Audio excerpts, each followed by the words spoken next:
Testing, testing, testing, testing, testing. Over there in the back, can you hear me? It's not muffled or, okay, thank you.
Okay, welcome back. It is now 7:23. Item F, reconvene to open session. It is now, like I said, it's now 7:23. Item G, announcement of action taken in closed session. Amy? In closed session, on motion of Trustee Romero, seconded by Trustee Alvarado, the board approved a settlement agreement between the district and a certificated social worker, providing a lump sum payment to settle a grievance regarding initial salary step placement by the following roll call vote. Romero, yes. Alvarado, yes. Magallanes, yes. Calderon, Ciro, yes. Calderon, Lorenzo, yes. Thank you, Amy. Is that it? Yes. Okay, thank you. That was G. Item H, comments by the public. The board will take any and all comments from the public related to an item on the agenda or any other item of district business that is not on the agenda. And in no particular order, but I guess yes, in a particular order, according to what I have here in front of me, is Soledad Cañez on item food service.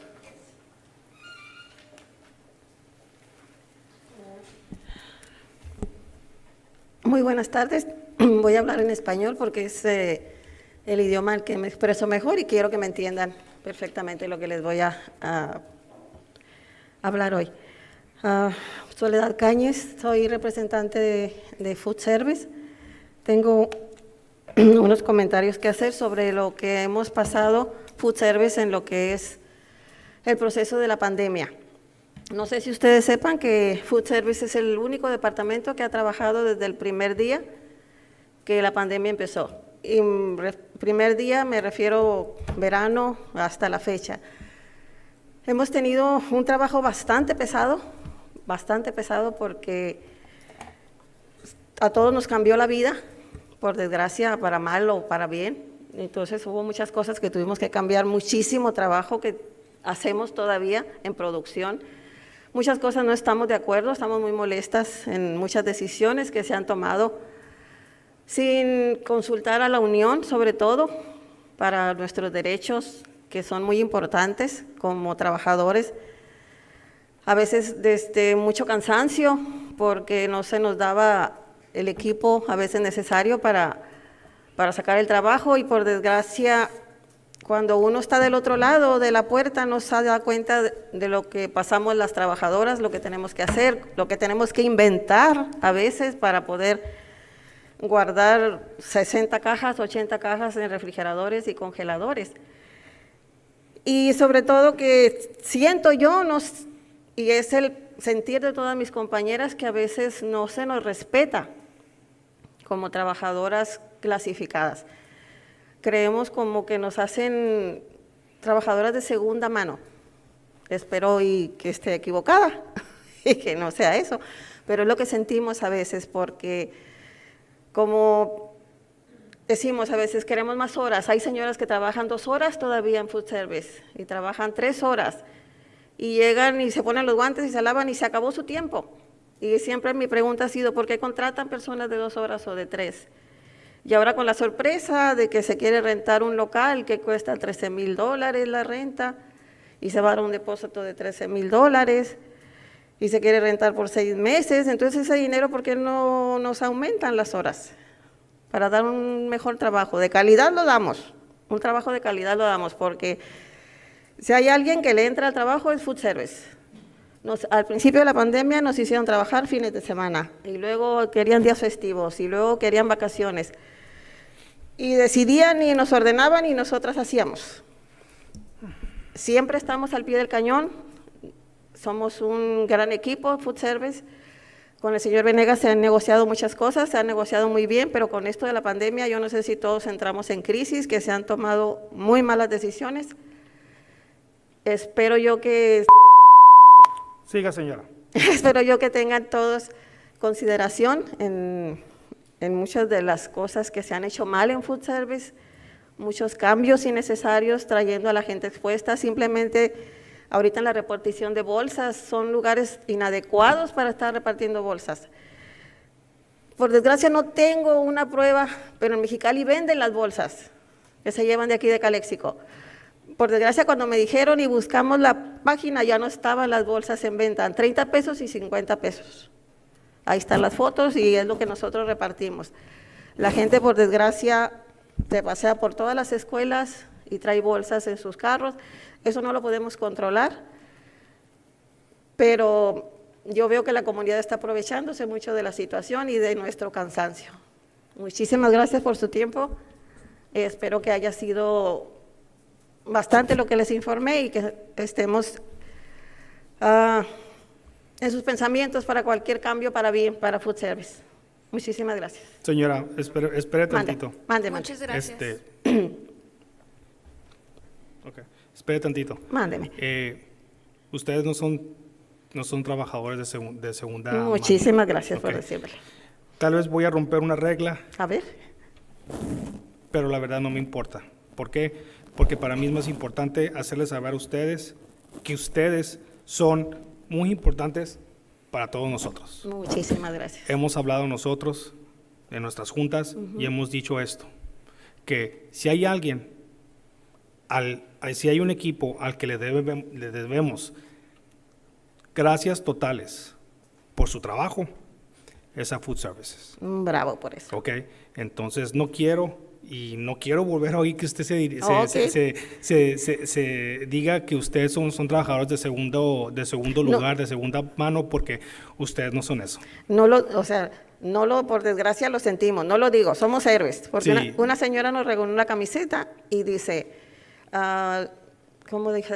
Cafeteria ladies are the heroes for the pandemic. Sí.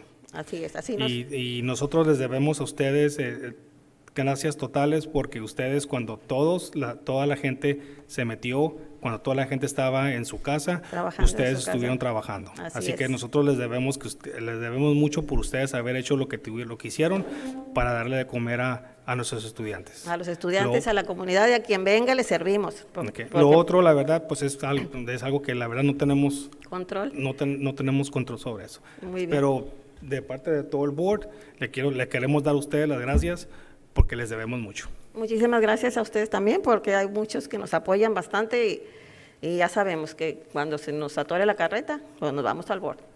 Muchísimas gracias. Gracias, señor. Con permiso. Okay. That was number 1. Number 2, no. Number 3 es Sonia Redona, CSCA comment.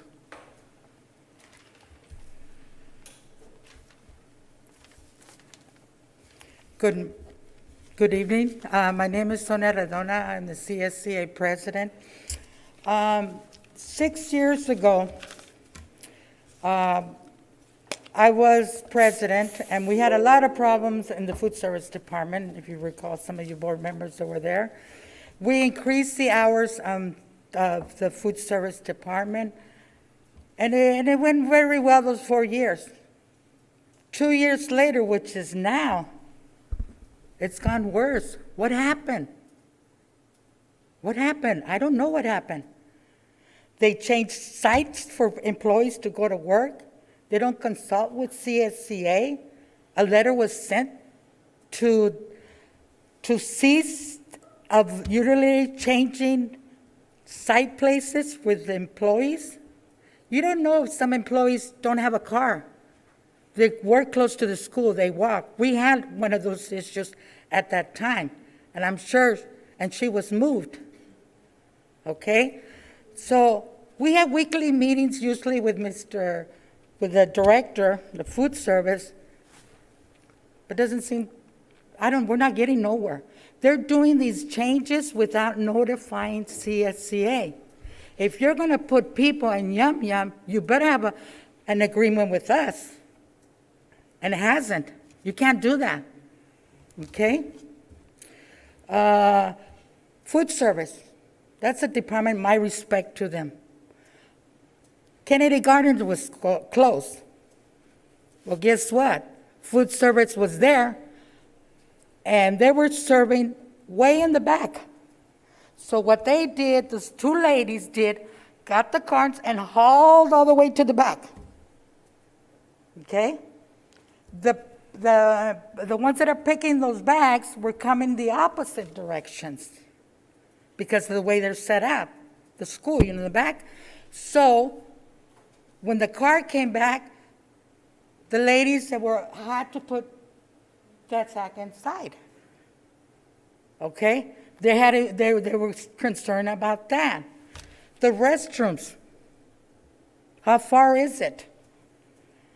Okay, so I asked the food service director, why was that change done? Because the principal did not want any traffic at the time the kids are going to be coming. I said, but do you realize what time the kids come in at 8:15? 9 o'clock, the cafeteria is serving for 1 hour? There's no problem. Well, that day they told the ladies, the supervisor, food service supervisor told the ladies, don't show up to work next day.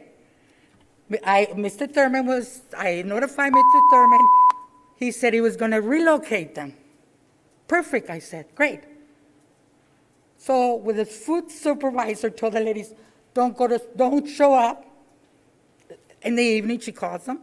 Later, she changed her mind. Yes, go show up. And this is constantly going every day. You can't be doing that. You got to respect them. There's no respect whatsoever. Not only with food service, okay? I took pictures, okay? If you need it, just let me know. High school is serving over here where the swimming pool is. Ladies are concerned because they're coming the opposite direction and the sidewalk is high, so when they step, when the car's not too close, guess what? They're afraid they might slip or twist their ankle. But nobody's checking to see exactly how they're working. I did. And I reported it. And I think it's not right. I think the district should come forward and tell me what's going on. And they're not doing that. Okay? And to me, I think the only way you're going to solve these problems, have everybody 6 hours. Forget about 3.5. Forget about 3 hours. Forget about 2 hours, 2.5. I remember, I've been here for more than 30 years. I remember the high school. All ladies were full-time. You don't want to pay benefits? Give them 6 hours at least. But get everybody 6 hours. You don't need people. You don't need bodies. You need to increase so they can be at least 6 hours and better work for conditions for them, okay? Like I said, yum, you have to negotiate. You just can't change them, okay? And how about those people? Maybe the ride is far away for them to get there to yum. When they were hired to work in this school. I don't know why the reason they want to change them. I went to the Aurora, where he has staff working there. There's a whole bunch of packed carts all over the place, already packed in bags. Aurora has a sink in there, but well, you know God, it doesn't work. It doesn't work in that room, that sink. So they're not even where they're washing their hands. They don't wash them, I guess, or wash them when they come in. I don't know. What happens if there's an earthquake with those carts there? They're going to fall. They're not thinking the protection of the members. Okay, so there's another one. Maintenance and transportation was closed also. Not all members were notified that it was closed. I had members that were sick that day or on vacation, whatever reason. They kept calling me, hey, I haven't gotten anything. When am I returning? I don't know. I said, you didn't get nothing? No. So they're not even communicating to the members. Some of them I do text. You know what? To text to me, it's not worth it unless you come from an email to everybody. Well, I was informed that last night at 10 o'clock, maintenance and operations were called to report to work at 8 in the morning, or whatever hour they come in next day. You know what? Treat us better. I think we deserve better.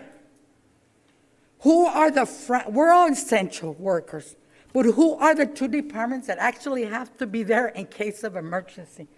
That was the food service department. That was maintenance and transportation. We want respect. We're not being here about it. I don't even know who to go to complaint. To the director, to the supervisor. You got to have more communication because we're going to have more problems. And like I said, we're all essential. And we want respect. You ask any member and ask them if they've been respected, and they'll give you an answer. Okay? And that's all I got to say. Thank you. Thank you, Ms. Luna.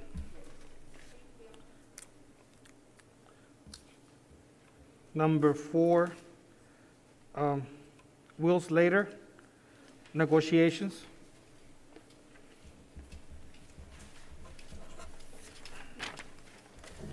Okay, I got to cover a couple of things here.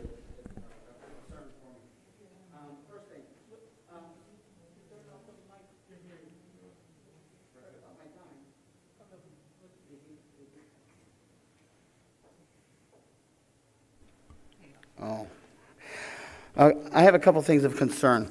One is we're coming out of this COVID situation, the pandemic, and our negotiators have been working diligently with the district to take care of everything that's needed to be taken care of. And and in that process, we have foregone any negotiations.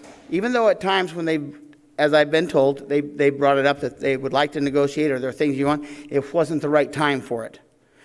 And then we get down to the time for it, and I get this from somebody, and it says, negotiations, the revised 2021 budget plan for the district does not take into account any potential salary increases. The district is currently active in negotiations with both bargaining units, ATT and CSEA, working on various components. Due to the structural deficit and poor economic conditions in California and the United States, the district is not in the position to afford any salary increases, yada, yada. And that was point number 7 that came off of that. I thought it was going to be on the board agenda, but it came off of something else. But it's a concern for me because that shows that our negotiators have been working in good faith. Now, you've heard me say that before when I've been up here. They've been working in good faith, taking care of this, trying to work through this collaboratively with administration, and we get that? Come on. That's not right. You know, we're in a situation here where, well, let's talk about the money then, real quick. We've got 5 years, roughly 5 years that we've got no settlement on, okay? If roughly we get 2% a year, which might be a little on the weak side, we're looking at 10% over those 5 years. Well, Mr. Gonzalez, about a $180 million budget, roughly, give or take. Doesn't matter. It's not a finite number. But 2% each year on that, you're talking about $3.6 million. Now, in 5 years, that's I'm not Einstein, but that comes around 18 million. That's a chunk of change. That's a lot of money. And that's money that has not been spent on salaries because that percentage has always gone to the budget and it's increased proportionally by that. We don't misplace money like that, but if you've had extra money like that you're spending on stuff, we need to be allocating that towards salaries. Now, why? Well, because Slater wants a raise? Well, I do. I'm not lying. But more importantly, it goes to your job as public servants and representatives of the voting constituents. Your job is to take care of the kids in this district.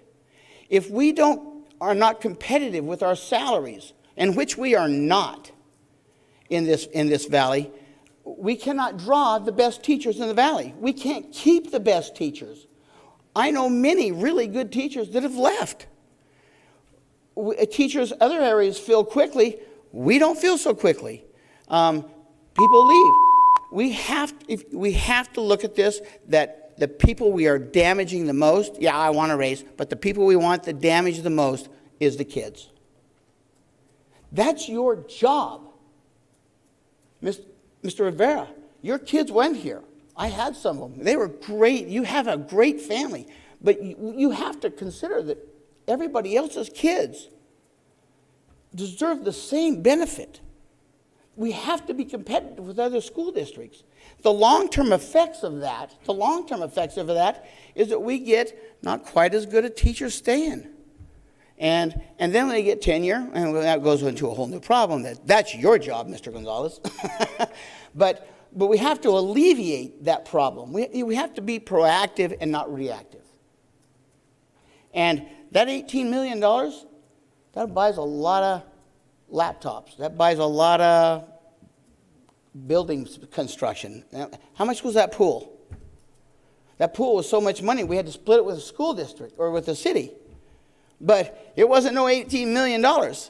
So I think that money that comes into the budget like that, if it's not going to salaries, where is it going? I think those are valid questions we need to ask ourselves, and not to come and get notices from people that are sending this to me. Did you see this? And they no money. We're not going to get a raise. Well, I don't think that's the real thing that we need to look at if we're really doing our job and we're really taking to heart what we're really supposed to be doing here, and that is providing the kids of Calexico the best quality education we can get, and we make them more than competitive when they go out there and they go on. So I appeal to you, well, give me a raise, but most importantly, do it for the kids. Isn't that what we're here for?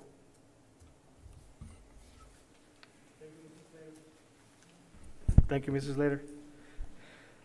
Okay, so those are all of comments from the public. Item H.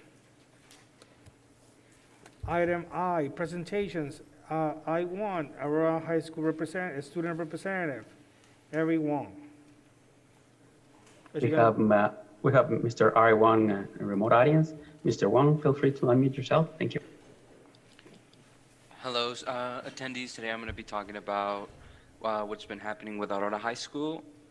School opened back in April 12th, and we're averaging around 12 students in-person learning. Teachers are very glad to be back, and most of the students that are attending in person are very glad to have the help and the contact or some of the contact they had before. We have 3 groups of in-person learning with 20 students average. We are completing LPAC testing, and we'll be moving to the SBAC testing on Monday, April 19th. The teachers have been working with the County Office of Education to improve instruction and school climate. We have scheduled a virtual open house on April 28th, where we will recognize students receiving awards for trimesters 2. Students will be recognized in attendance, honor roll, and outstanding effort. We are also planning on what the commencement ceremonies will look like, more information to follow, and so far we are looking at outdoor ceremony once it has been cleared through educational services. Thank you. Thank you, Ari. That was Aurora High School representative Ari Wong. I2, Measure Q update. Mr. Gonzalez or? Yeah, so we'll have Dale Scott presenting, and he'll be zooming in. Eduardo, is he in the Zoom? We have Mr. Del Scott on the audience now. Mr. Scott, feel free to unmute yourself and feel free to share your screen if you need to. Thank you. Thank you. Thank you. Good evening. First, let me check that everybody can hear me. If I can get a thumbs up from super. Thank you very much. I'm here to give you a report and update on where we're heading on Measure Q. I have just a few slides I want to go over to help you see what steps need to now be taken with the success of the election. Let me bring this report up.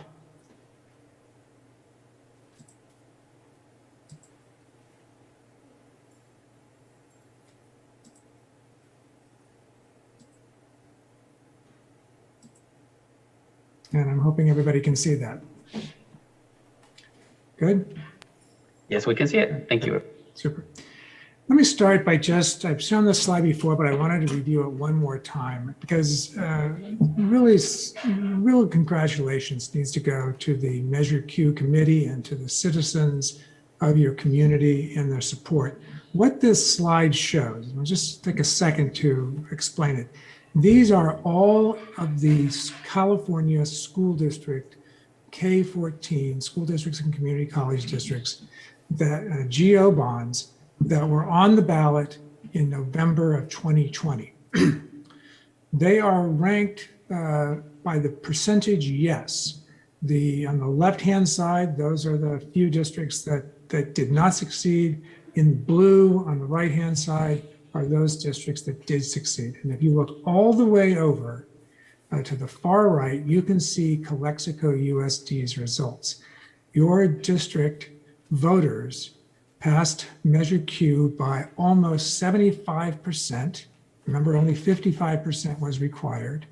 You were the third highest in the state of that election. I'm not going to read all these names off. You can see them at some other time, but that is a remarkable feat. And so I want to give a huge congratulations to the voters on this mandate. It is really a remarkable occurrence, and I'm very, very excited to see this kind of result.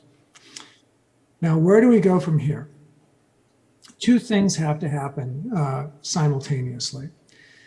The first is the issuance of the bonds. And you can see here, this is a projection on how we assume these bonds are going to be issued. The voters voted to approve $47 million, but you don't want to issue all of the bonds at once. You don't want those monies to be sitting there when you're not using them.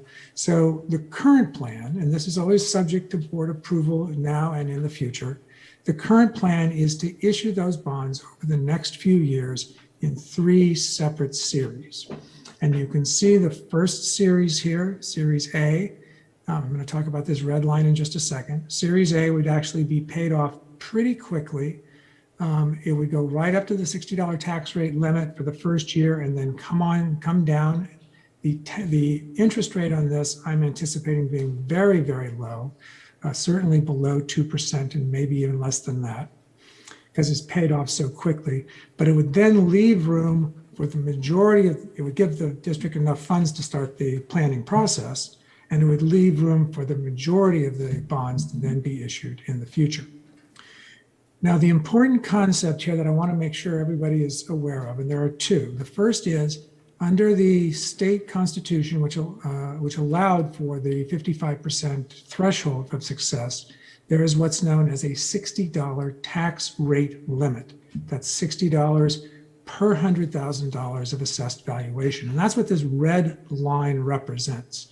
That would be the upper level of the tax rate, which we're trying to hit, and which was approved by the voters over the repayment period of these bonds.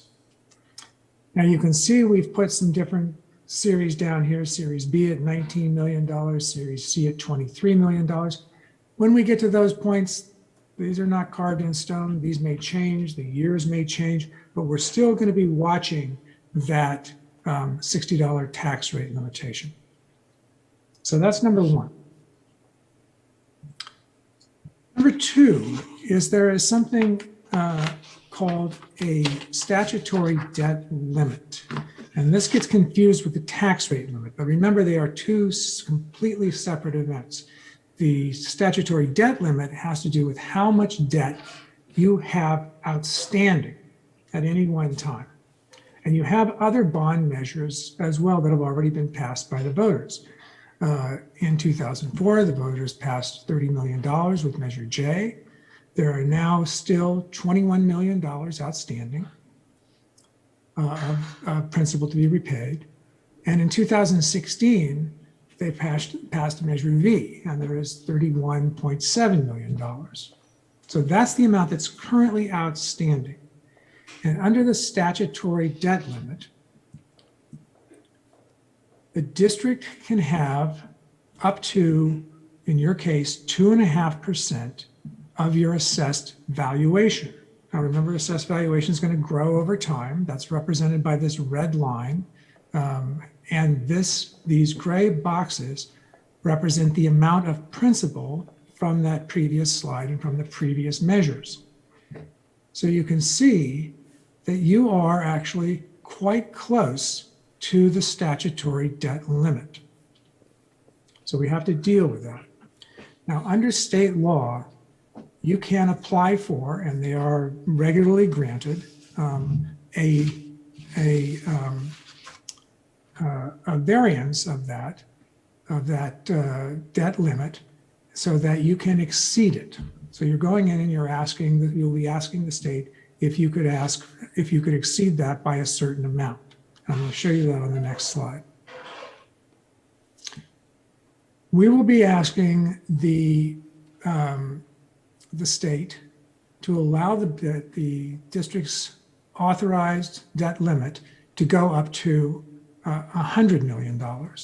And that will then allow us to issue all of the bonds. Now, there are some steps we have to go through. I'm going to explain that in a minute. But once you are able to raise that debt limit, which happens all the time, I'm not worried about that, you will then be able to issue the rest of those bonds as was requested by the voters. What has to happen, what are the next steps, we have already, as required by state law, had discussion with the Citizens Oversight Committee about this on April 19th.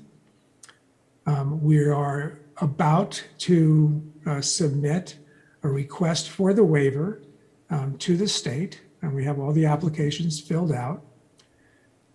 We will submit that, the district has to approve that waiver request tonight.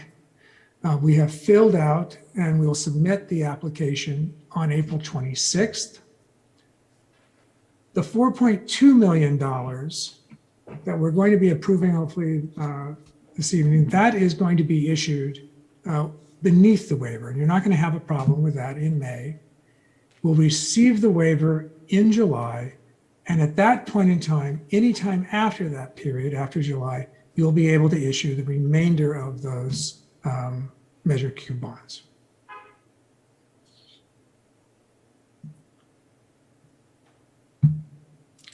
So that was a bit of a whirlwind tour, but I wanted you to see the big steps that were coming at you over the next couple of months in order to make sure that you comply with the law and that the taxpayers are protected in order to raise the tax rates, and all of the bonds can be issued and used for the improvements that were approved by the voters.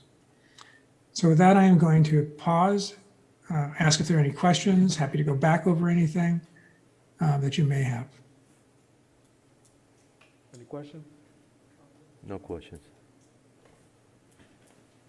No questions so far. Thank you. That concludes my report.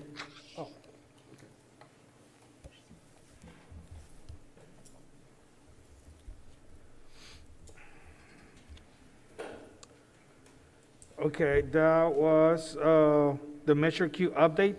Thank you for your, oh, he's gone. Thank you for the update on Measure Q. Item I3, budget presentation regarding COVID funds. Okay.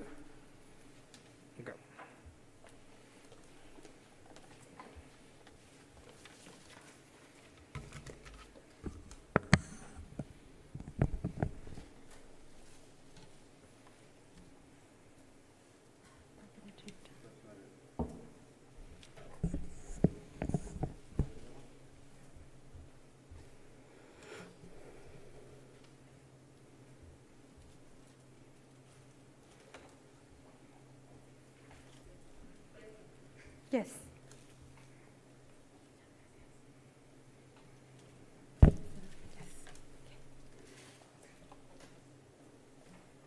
Good evening, Board of Trustees, Mr. Gonzalez, and everyone present.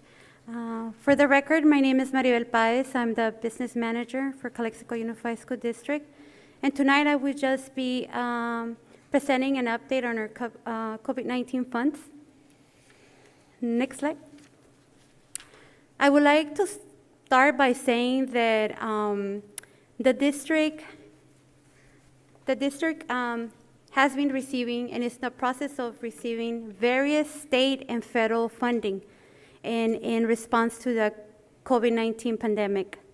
These one-time funds have various reporting requirements, various deadlines, allowable uses, and funding allocations and distribution. So I'll start by explaining our COVID-19 state funding that we have. It has been allocated to our district. Can we go to the previous slide? State.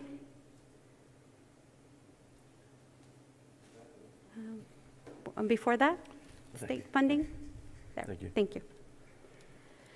One of the first COVID-19 state funding that we received back in April 2020 was through our Senate Bill 117, and that was $153,696. As you can see on our revenues, we received all of our revenue April 2020, and we spent it on last year as of 6/30/2020, and the balance is a zero balance on that grant. Any questions on our first funding? As you can see, there's a description of all of our allowable uses.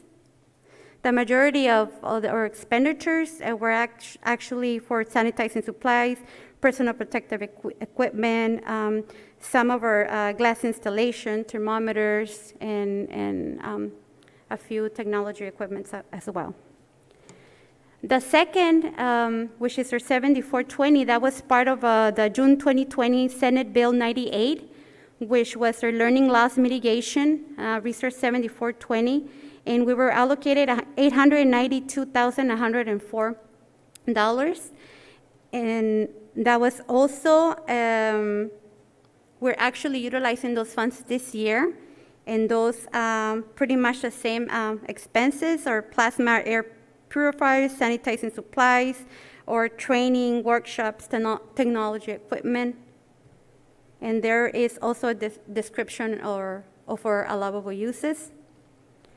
Now, the last two in the table, it's our two new grants through our Assembly Bill 86, which is our in-person instruction grant and our expanded learning opportunity grant. And those they are projected to be received in May. 50% of the apportionment is it will be deposited into be a transfer in May. Any questions with the in-person instruction and expanded learning grant? So all the state funding give us a total of $12,134,483. Next slide, please. The next slide is our COVID-19 federal funding. This, again, the 3220, which is one of our first learning loss mitigation coronavirus relief CR. Were actually, originally the 10,008,919 were actually original schedule to be, that we needed to be spent by December of 2020. So we were actually trying to rush, all of our requisitions, all of our expenditures to meet that deadline. However, the state federal did extended the deadline for May of this year, but however, those funds have already been spent. We received the revenue back in September 2020, and we spent the money 2021 as well, and we have a zero balance on that for that grant. The next grant we have is the 3215, and which is our learning loss mitigation through our GEAR. And that's our Governor's Emergency Education Relief, 3215. Again, as you can see, the spending timeline, March 13, 2020 to September 30, 2022. On that one, we still have not a lot of activity yet. We are, the next one, which is our Esser 1, 3210, again with the deadline of March 13 to September 30, 2022. On that one, we have received $1,065,000 so far, and we have spent $2.7 million, and we still have a balance of about 1.5 for Esser 1. Under our Esser 2, which is a new fund, it's actually the spending timeline. It's March 13, 2020, so we can go back to some of those expenditures to September 30, 2023, and we were allocated $18,744,267, and that's a pretty new grant as well that the district has been allocated.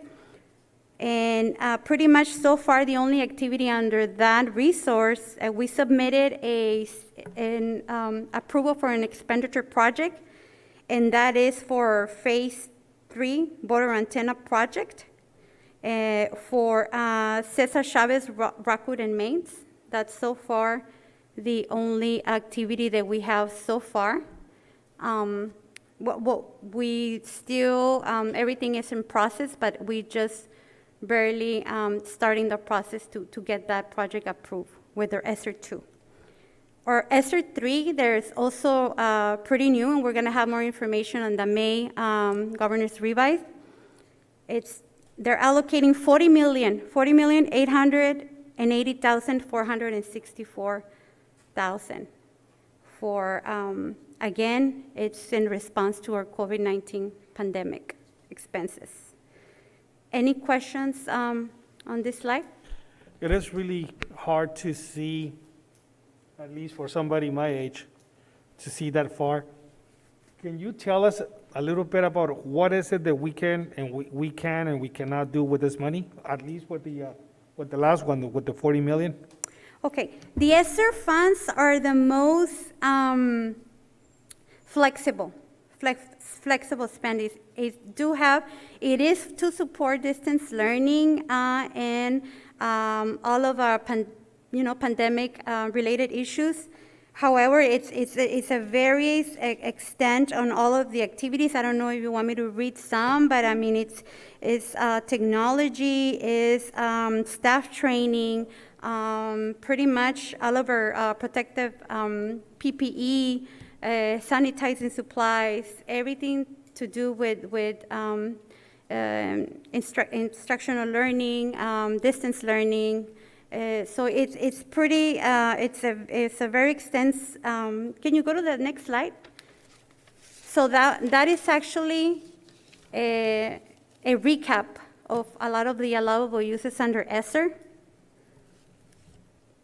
So as you can see, supplies to sanitize and clean facilities, planning for a coordinating provision of meals, mental health services support, procedures to improve preparedness or response to coronavirus, training and sanitation, educational technology, summer learning, other activities as needed. So it is pretty open fund. However, again, it has been emphasized that these one-time funds should only be used for one-time expenditures in response to COVID-19 pandemic. Any questions? When you say technology, are you talking about both hardware and software? Correct. Okay. Everything.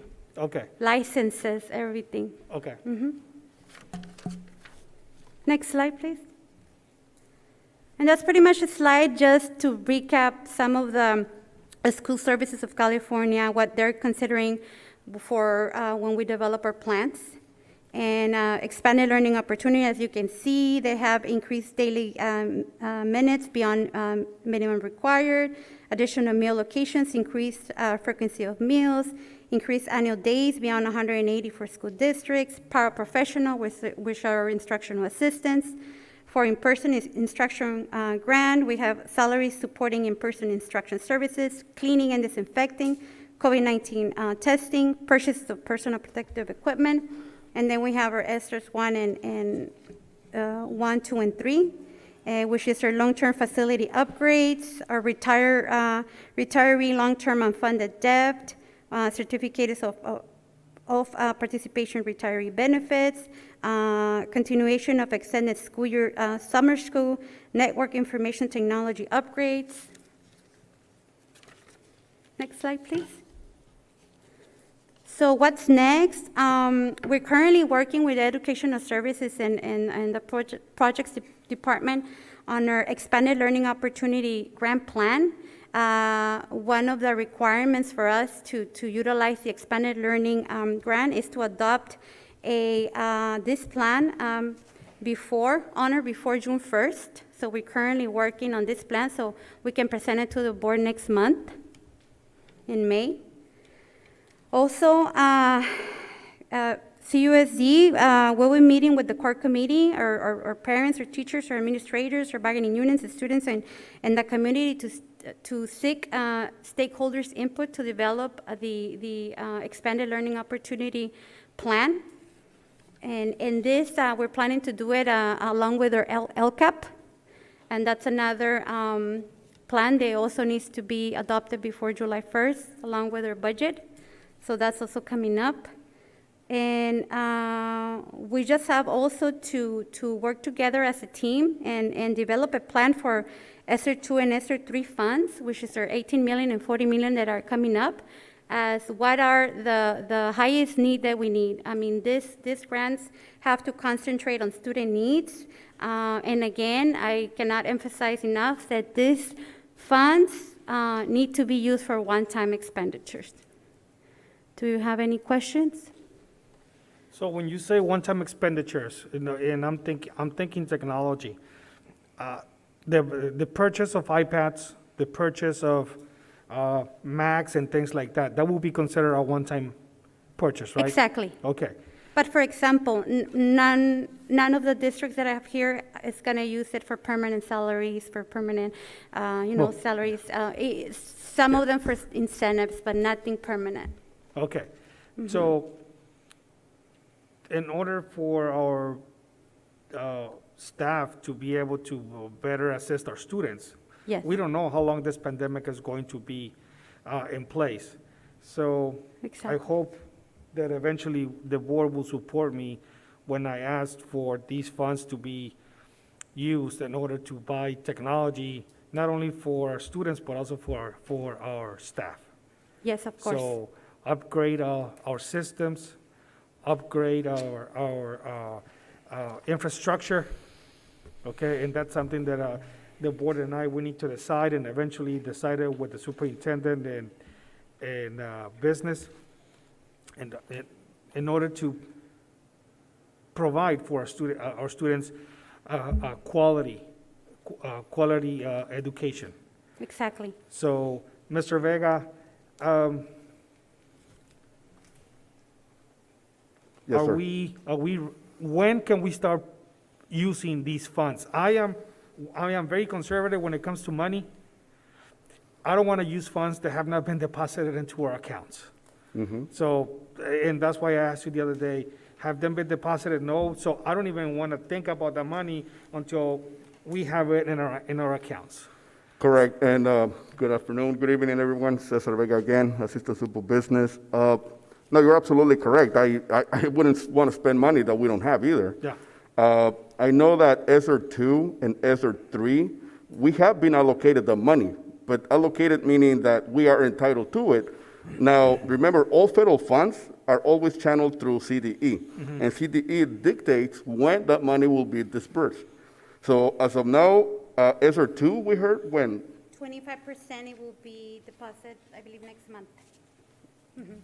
Next month. So- The so- 18 million. Yeah, for the 18 million pot of money, so you're looking at 25% first.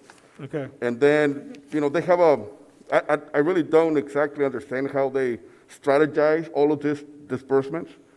But, it's not going to be, like the Esser trade, I don't think we're going to get the money, I don't think we're going to get it until late 2022, to be honest with you. Yeah. Yeah, because we still have to go through Esser 2, and Esser 2 is a big chunk of money. Now, with the Esser 1 funds and all of the, other funds, state, local funds that we have received, as Maribel explained, we have invested in a lot of the technology. We purchased one-to-one iPads, and we purchased brand new, MacBooks and laptops for teachers and staff as well. One of my thinking, because remember, iPads are not going to last forever. At some point, you have to have a replacement plan. So my recommendation, and I share with Superintendent Gonzalez, with Executive Cabinet, is that out of the Esser 3 funds, we need to start planning, setting aside at least $10 million for 2024 to spend on another wave of one-to-one technology. Because after that, board, I can tell you that to spend $10 million one time from the general fund is going to be difficult. It's going to be a challenge to replace that much technology in one purchase. Because remember, we bought all this technology one time, in one purchase. So typically what other districts do, they do buy one-to-one iPads, but they stagger them. 1 year, one group, another year, another, and another, and another. But the way we did it, which is great, I mean, we got these one-time funds. But the issue is that at some point, we have to buy them again. Luckily, we don't have to worry about, because of the Esser 3, we don't have to worry about the next round. But 8 years from now, we better start putting together a plan now, start setting aside money a little bit, little by little, because 8 years from now, when we need again another round of technology, we're going to have to come up, with a big chunk of money for that. Well, I think it's going to take a lot of planning on your part and approval from our part to make sure that we spend those monies appropriately and in a way to benefit our students and our staff. Right. And so hopefully, but again, I don't feel comfortable even mentioning how we're going to spend the money if the money is not in our accounts. That's just the way that I am. So I can tell you, Mr. Calderon, that it's a great problem to have, but it's a big headache to be dealing with. Yes. Because one-time money are heavily restricted, heavily audited, and I've said it many times. You know, it's a great problem, but man, I mean, we are working like we've never worked before just to try to make ends meet in terms of, okay, now you have this reporting deadline. Expanded learning, it's due June 1st. You know, we're in the middle of it. And now we have to build a new budget. And now we have to close the current year. And now we have to prepare for an audit. So it's been a challenge, I can tell you. It's been a challenge, but it's a good problem to have. Yes. Well, we'll worry about that horrible problem of millions of dollars when that problem comes our way. Agreed. Okay, thank you.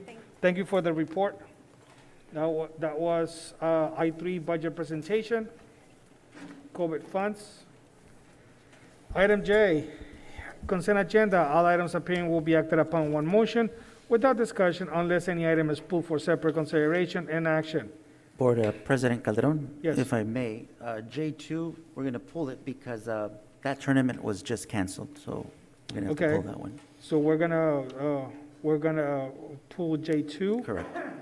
Anybody else want to pull? Yeah, I'd like to pull J10. We're gonna pull J10.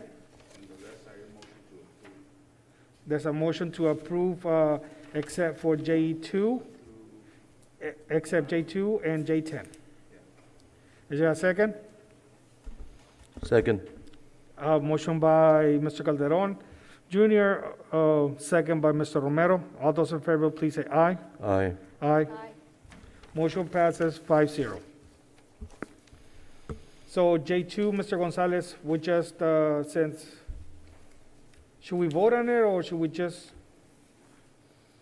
Well, yeah, we just put it, okay, so we're not gonna do anything about that. Okay, Mr. Calderon, J10?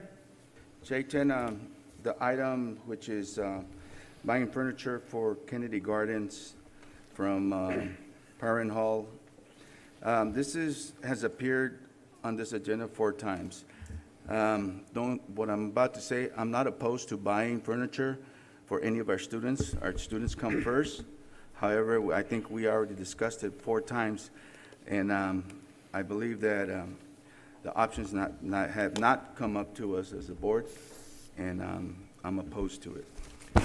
So are you gonna make a motion? I motion not to approve J10 and that we go and seek for another vendor. Well, I'm the one that brought up this motion again, just for the simple fact that we have our CSA staff there with their desks still at the same place. We still have our students that are going to go back to school. I don't know if you guys had a chance to walk through the school sites, but you have individual desks for these students that are not suitable for them, in the sense that for the kindergarten class, you have what I would consider high school desks, outdated desks. Looking at it, it's a mitigation Prop 98 funds, which is not going to be come out from our general fund. That's the reason why I asked to bring it back up. I understand that we have brought it back up, but there has also been issues in the sense that we have our staff that have asked for these things, and also our students are waiting for those also as well. I don't know if anybody had a chance to walk through the kindergarten section of Kennedy Gardens.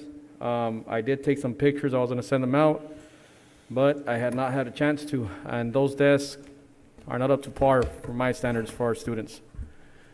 Mr. Vega, didn't we, are we piggybacking on the bid on this one here? Yes, absolutely, Mr. Romero. We are part of we're part of a consortium called ABNIA. Right. All Steel and Han. Those are the makers of the furniture. The distributor is Parent Hall, which is an authorized retailer of ABNIA. So we vetted, we went through the legal process. You guys approved the resolutions. You guys approved to be part of this consortium. And how this furniture got procured, once it was tabled or not approved the first time, I received direction from my superintendent to procure the furniture, to order it, because, we had received approval, after the fact, after the board meeting. But it was pending ratification, at a following board meeting. So the furniture has already been ordered. It's sitting in San Diego, is waiting to be delivered. If you guys approve it tonight or ratify it, because again, I issued the POs based on the approval of my superintendent to procure it. But all the legal requirements have been met. You know, we are piggybacking, we're part of a consortium, this is an authorized retailer, so. And we're getting the best deal possible. I don't understand what the problem is about, you know, our students needed, the schools needed, so I don't know what the problem is. Yeah, and if I The problem is, Mr. Romero, is that these desks are worth 3 times as much as if we were to go with any desk. And don't get me wrong, I am for the students, and if I have to drive to San Diego to pick them up, I would pick them up. But to spend public funds as we're spending them, I think it's not okay. When we have negotiations, we have a lot of things ahead of us. We're piggybacking on another bid. I mean, there's cost savings already. And if I may add and clarify to this point, like Mr. Vega mentioned, so at the last board meeting, this item was not approved. However, because of the need that we have at the school site, one of the things that I did as a superintendent is I pulled the board. And in polling the board, I had the majority to move forward and purchase this furniture. And so at the last board meeting, really it was a ratification. And it did not get approved. However, because of the need and the board's majority direction to move forward, the furniture was ordered.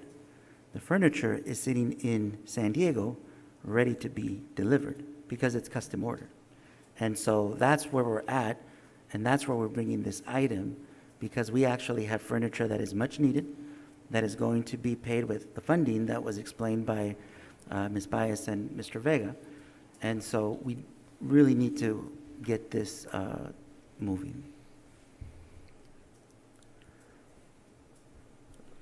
So there is I have a motion to. So there's a motion not to approve. Is there a second? There's no second. I move that we approve There's a motion on the J10. floor to approve this item. J10, is there a second? I'll second. There's a second by Mr. Alvarado. All those in favor, please say aye. Aye. No. So how many, No. how many ayes? Aye. So Mr. Alvarado, Ms. Magallanes, and Mr. Romero say aye. All those opposed? No. No. Motion passes 3-2.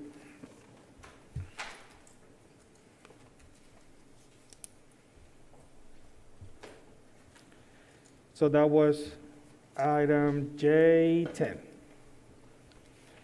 Item K, information items. K1, superintendent's report. So good evening, trustees, admin team, staff, and our community watching via live stream.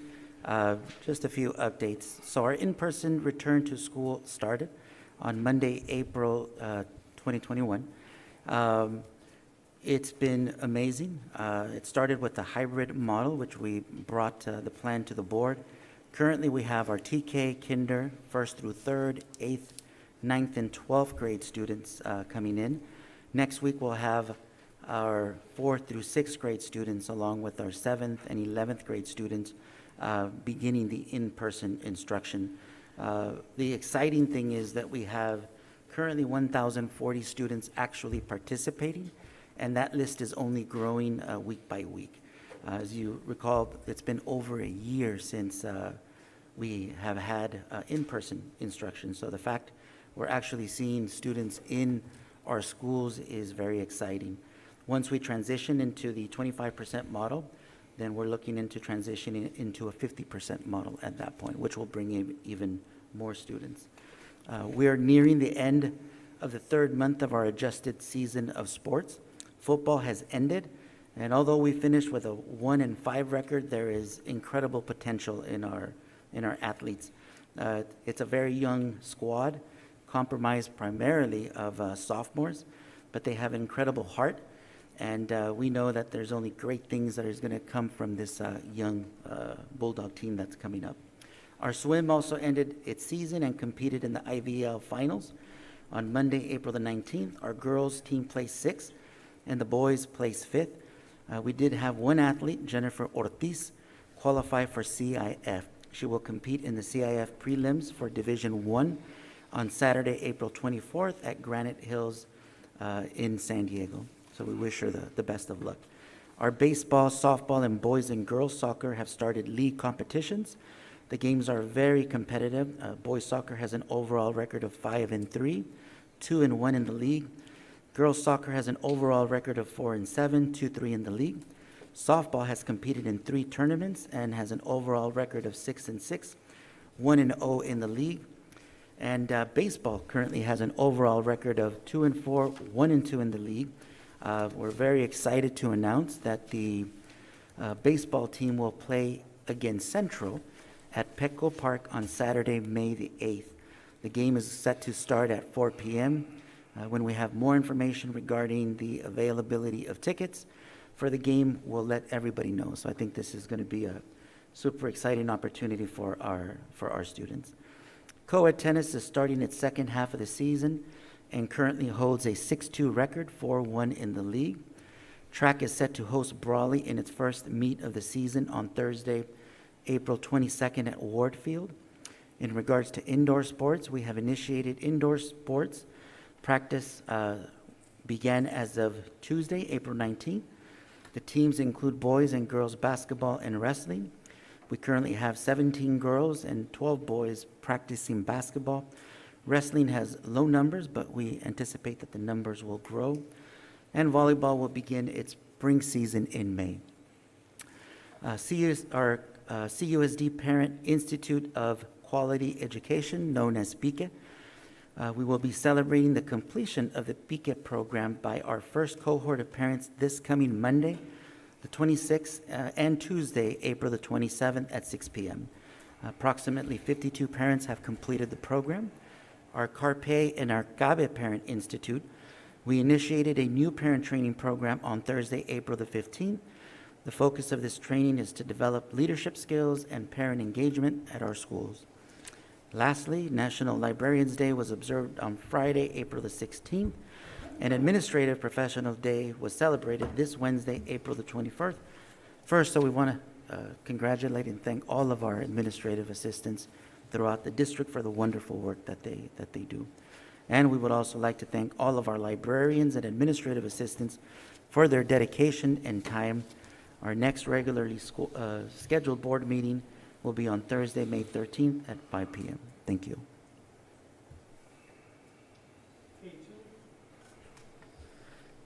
K2 Measure V update. That will be Mr. John Dominguez. He should be online. We have Mr. Dominguez, Ms. Desert, and Mr. Sanders. Feel free to unmute your microphone. Thank you. Good evening, Superintendent, as always, trustees. Kim and Mr. Sanders and I will be presenting tonight your Measure V update. I'd like to jump right into this and start with Godfrey Gym and the exercise equipment installation.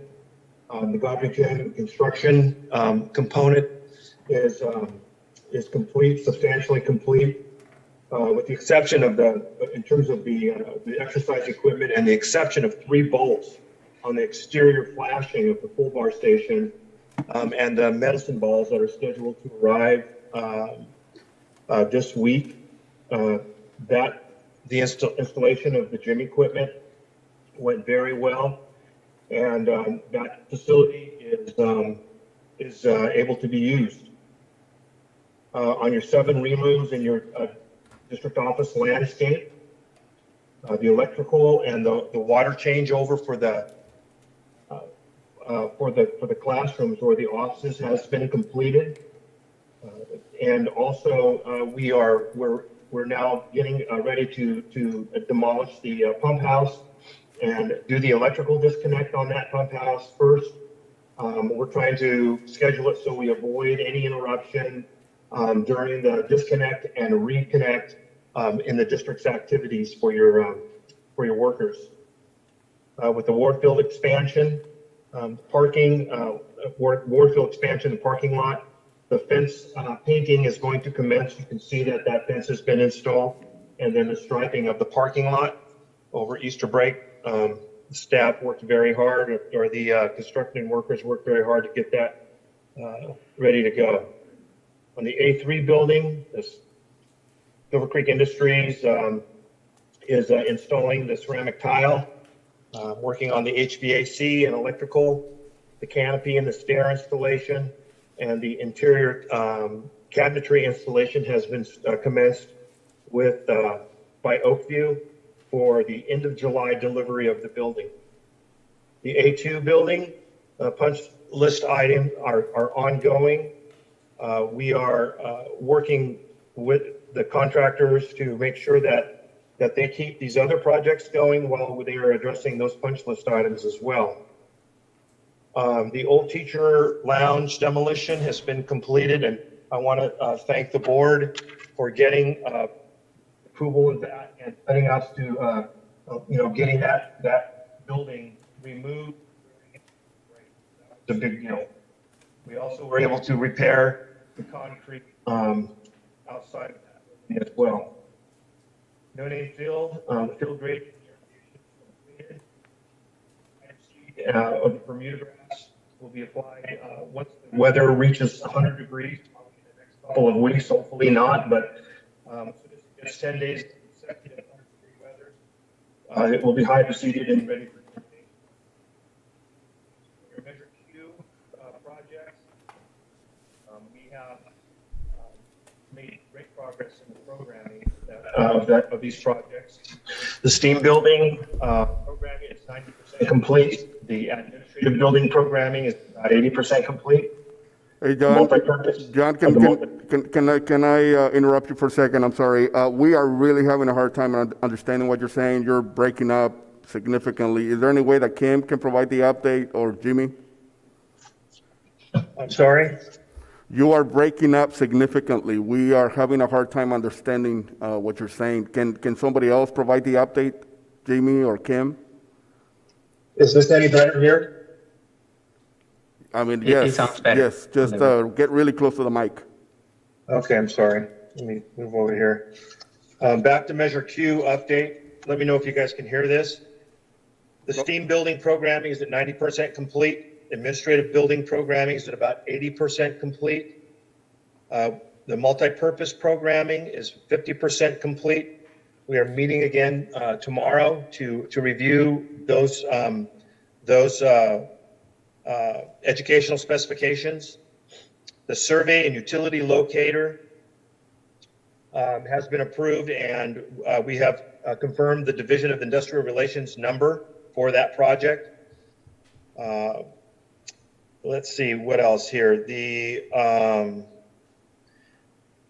update on the due diligence piece. The Phase 1 environmental site assessment that was prepared by Padre Environmental has been completed. And they are recommending additional soil samples, and that proposal is on the agenda tonight to be for approval. Keeping in mind, board members, that should the district choose to pursue state funding for the Measure Q projects, then we're going to have to go through the Department of Toxic Substance Control. I'll be reporting out on all of that procedure and what's entailed in that at our facilities meeting in May. So stay tuned, because we're going to be preparing the environmental agreement with the Department of Toxic Substance Control. And then we'll be holding a scoping meeting with them sometime very shortly once that approval for the Padre proposal gets ratified. The other thing is that we have on the agenda tonight too is we have some special studies.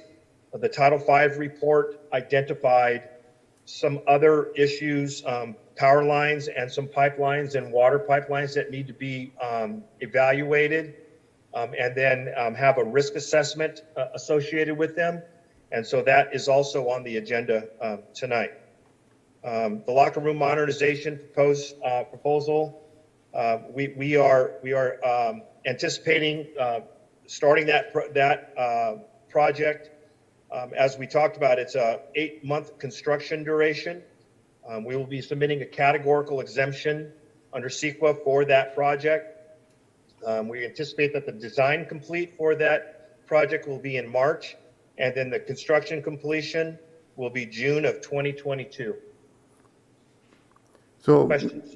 John, hold on a second. So can you go back and, I just want to make sure the board understands the difference between a phase 1 and a phase 2 environmental studies, because, it's now 2 studies that we have from the same company, and I just want to make sure the board understands what that is.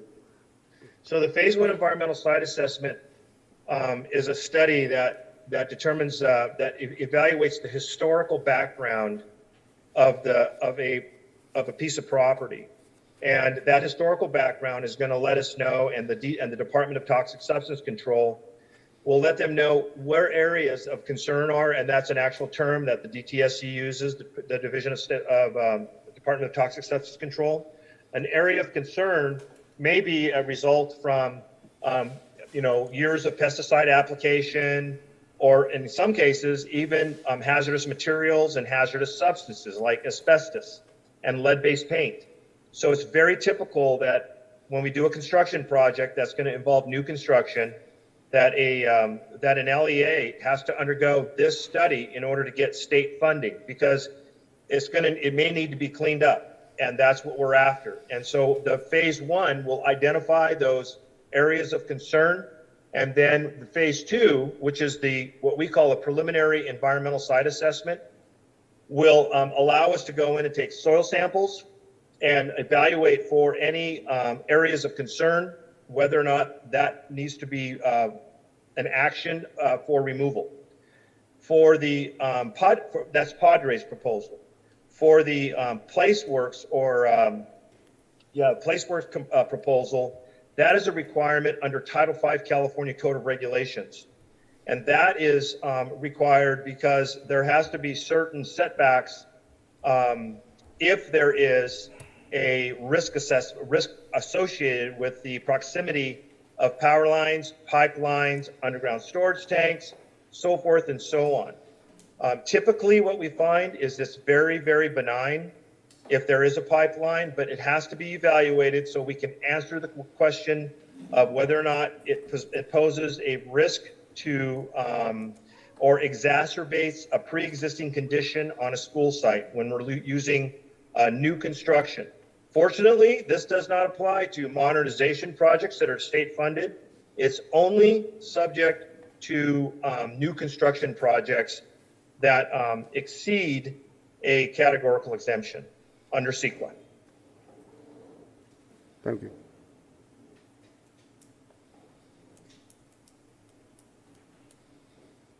Does the board have any questions for John? No questions. Thank you, John. Thank you very much. That was K2, Measure V update. K3, ACES update.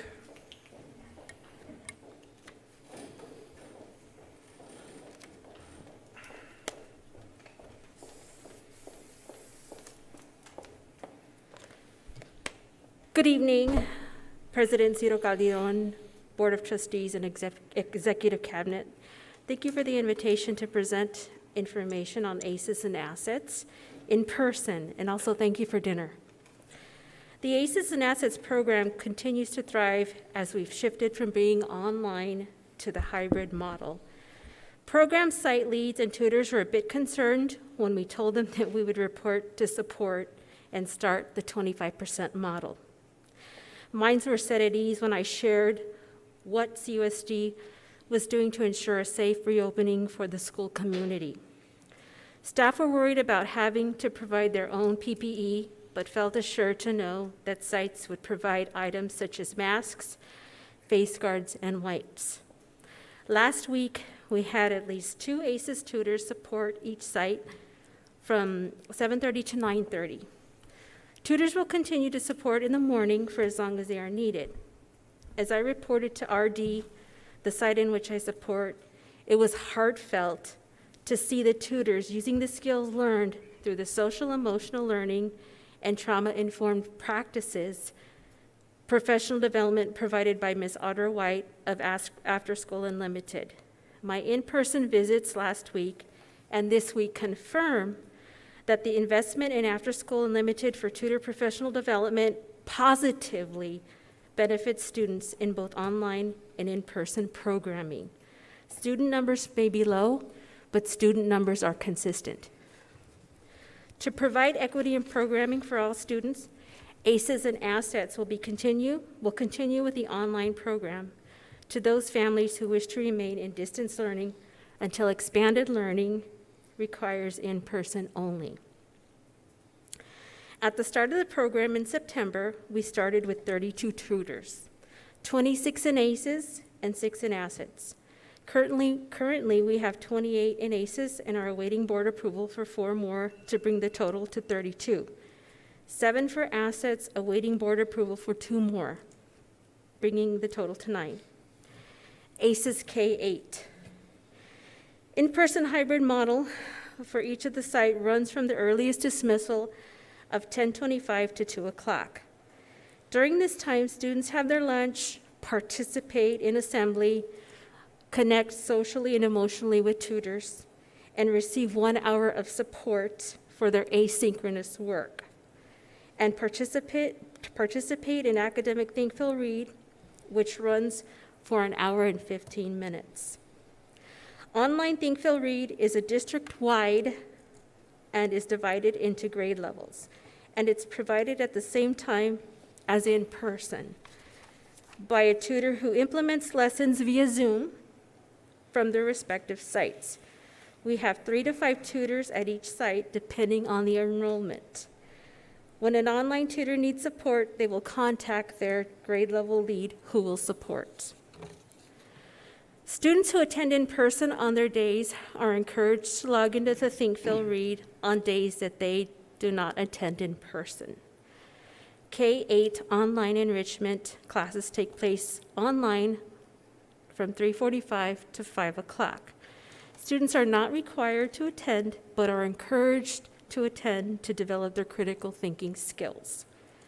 At EC and Willie Moreno, enrichment is provided to students in person on their respective days. Students are also given the option to attend other enrichments from 3:45 to 5 online. Currently, we have microbits, which is provided to Enrique Camarena students, and Willie Moreno receives English support. Last week, the numbers were low. At Blanche Charles, we had 4 attend. This week, we had 6 with an increase. We had 10 with an increase of 6. Cesar Chavez, last week we had 10. This week we had 28. Dual, we had 13 last week. This week we had 18. Jefferson, last week we had 5. This week we had 11. Mains, we had 3. This week we have 10. Rockwood, we have 3 last week. This week, 13. Enrique Camarena, we had 2. This week we have 8. Willie Moreno, we had 0 last week. This week we have 3. CHS, we have 89 students who have participated in some form or another, and 4 from Aurora. We have reached out to parents who have registered to find out why students are not showing up. And they have all stated that they're waiting for all their children to attend school so that all of them can stay together. Let's see. We assure parents that the service is provided for all their students when there is a need. Tutors will reach out to parents in each of the cohorts who do not have their children enrolled in ACES to provide the service after all grades have been introduced in the 4th week. This is so that we see how much space we have, not to overload our tutors with a cap of 14 per tutor. Assets. Tutors are providing online tutoring.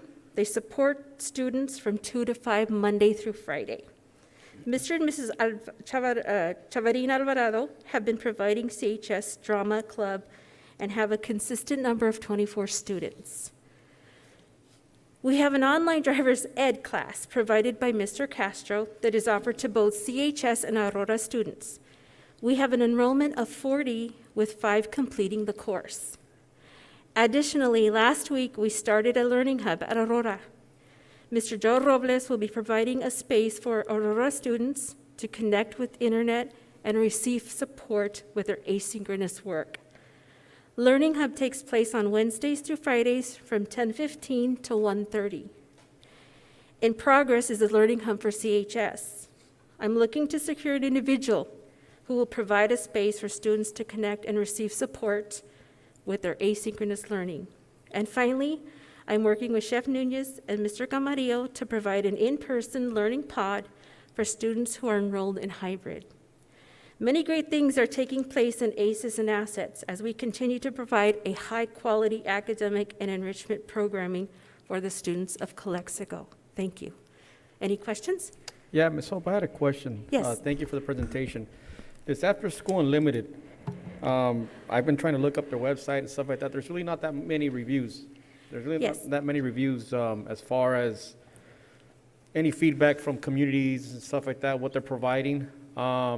Is there any way where we could get some of that information or see, or your firsthand knowledge? Have you used After School Unlimited before? Absolutely, absolutely. Our staff, our tutors, have received over 35 hours of professional development, and they receive strategies to connect with the children social and emotionally. No, I understand as far as, because that's what Mrs. Price was using before. Yes. But I'm asking you on a personal note, have you used them before at any other of the other sites that you've been at? No, I have not, and I was very surprised.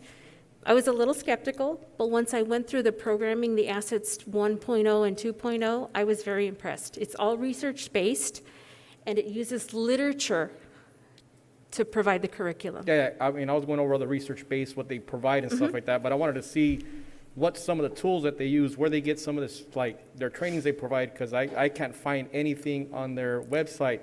They said that they've been around since 2008, so I was expecting a lot of information. They only have a couple of reviews on Facebook, and that's pretty much it. So that's what I'm saying. Is there any other programs out there also as well? Yes, that we've there- actually dived into and taken advantage of this?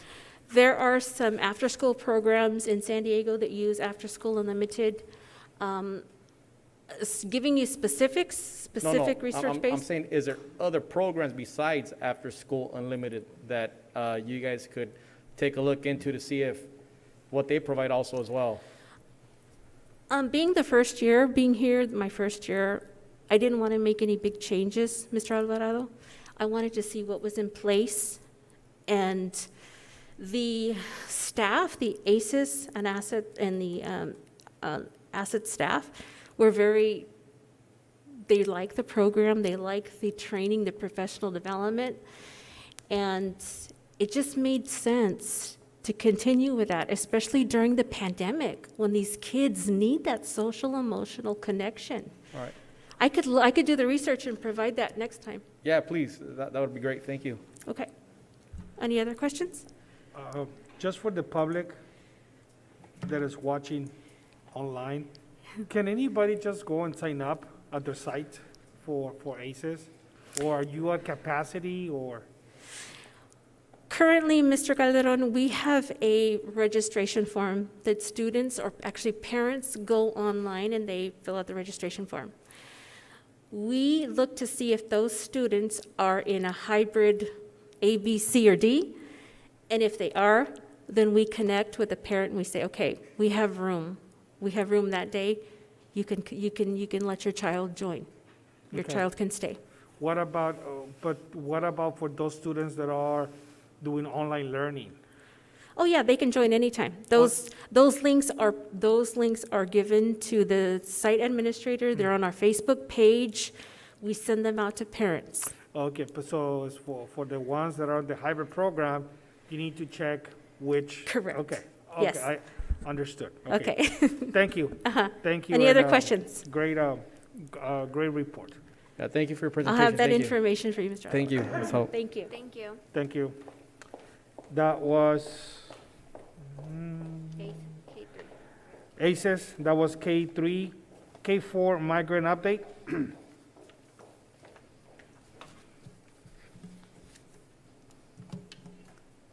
Good evening, Board of Trustees and Executive Cabinet and community members.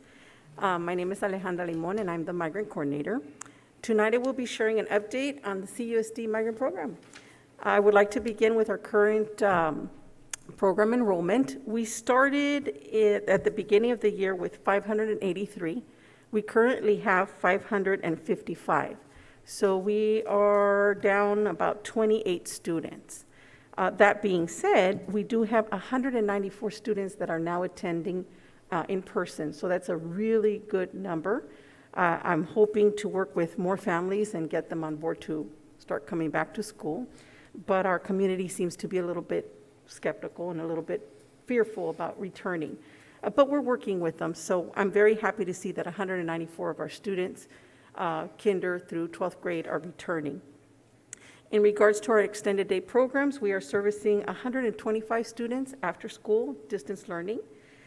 We have 563 students that our program specialists have visited, either home visits, but the majority of the visits this year were through Zoom, just because of safety reasons. We've served 21 students during our speech program, which is a tournament-style program. It's a competitive program.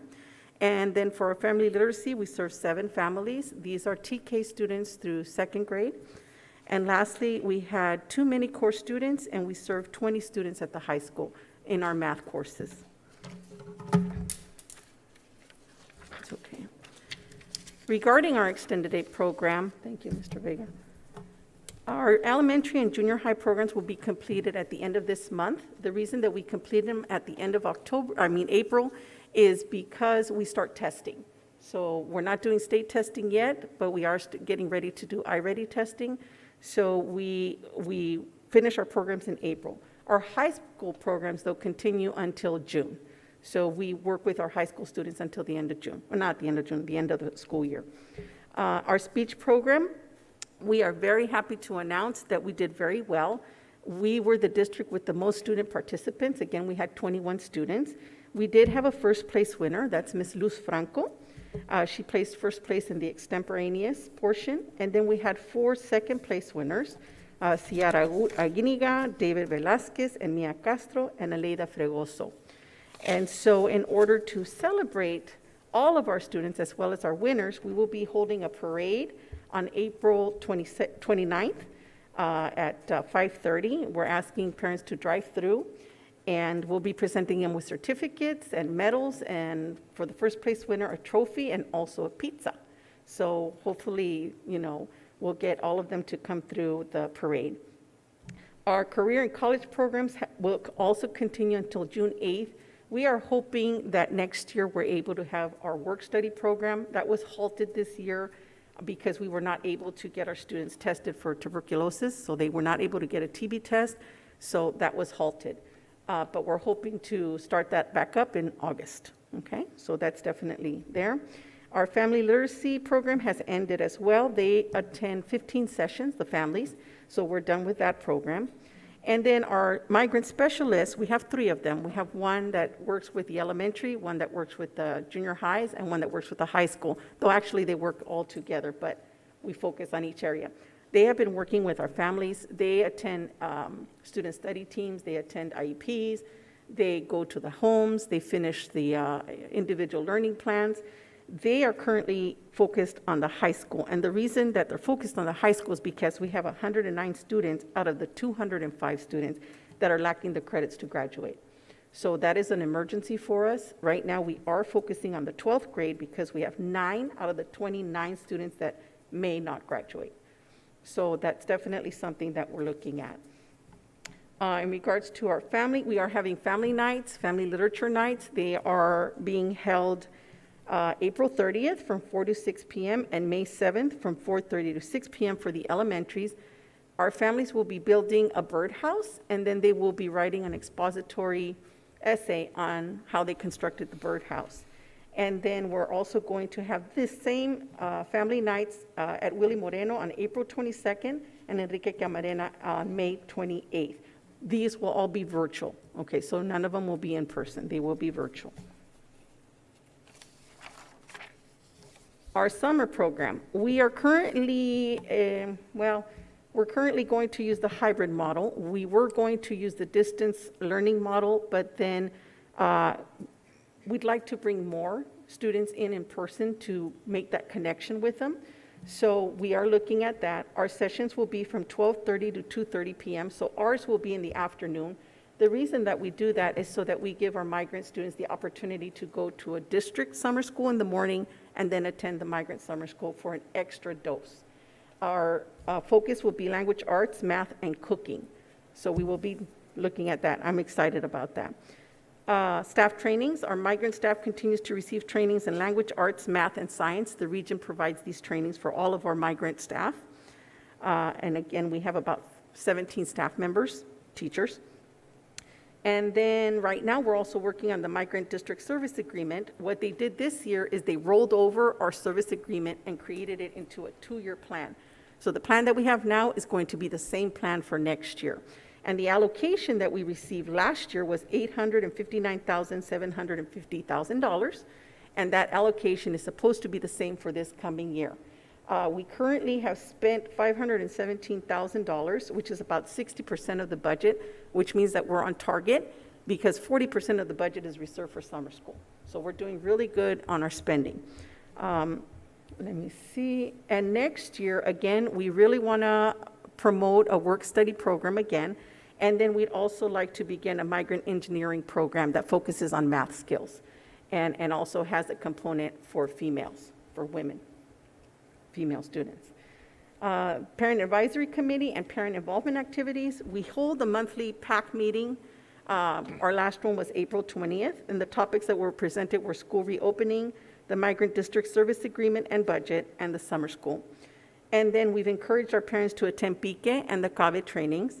And then lastly, 4 of our PAC representatives, parents, attended the virtual National Covert Conference in March. So that's our update for the last 2 months. Do you have any questions for me? Can I answer anything for you? Ms. Limon, thank you so much for your presentation. I had a quick question. I just picked up in regards to the iReady. Is that going to be testing, the new testing that we're going to be giving our kids in this program, or are they going to also be taking the SBAC, or have they ever taken the SBAC testing? So all of our students take the SBAC testing. That's part of our district criteria. Correct. But in this case, there have been some changes, and well, let me explain how Migrant handles it. So this year, we initiated our pre-test, which was the iReady test. But in this case, all of the students took the iReady test at the beginning of the school year. I'm talking district-wide. Correct. So all of our students take that. So now the way that Migrant uses iReady is we use that as a pre-test. And then we use a supplemental component from iReady. They have a supplemental component that we use to further focus on skills that they need. So all of the students that go to our extended day are at-risk students. So they get this additional time, and we focus on language arts and math, and it's based on how they tested on iReady. So now we're waiting during this time that's coming up for the end of the year iReady test. And so at the end of the year, everybody in the district is going to test with iReady again, and then we take those, those scores, thank you, those scores, and then from there we compare, and this is part of a region document that we have to fill out. We compare how the student did at the very beginning and how they did at the end, and we measure growth. And this we have to relay over to the state. So we also fill out what's called the program, it's hard to talk with a mask on. Yeah, correct. So we have to relay this over to the state. It's called a program evaluation report. And so all of this is what our staff is working on right now. We're gathering data. We gather data on social and emotional. We gather data on how they did in our tutoring sessions. We gather data on their attendance. So we have an attendance log for all of our sessions.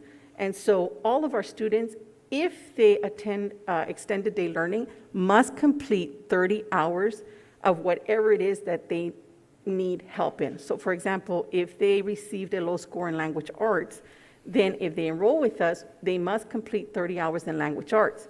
If they received a low score in math, then they have to complete 30 hours in math. Therefore, they have to complete, if it's both, they have to complete 60 hours. And so that's what we're measuring right now. So again, in regards to SBAC, Ms. Ramirez? I'm letting Ms. Ramirez answer the SBAC question because there has been some changes. I just want to make sure that we have some type of data that's going to show us the improvement, if there's been improvement with our students. That's what I want to see in regards to when they went into this model to how it is now. That's why I was asking that question. And for Migrant, definitely, we do have that data, and we have to provide that data to the state every year. Okay. Okay? Any other question? No, thank you so much. I have a question. Yes, Ms. Magallanes. How many parents are in PIQUE, participating in PIQUE? 52? Oh, okay. Thank you. Thank you.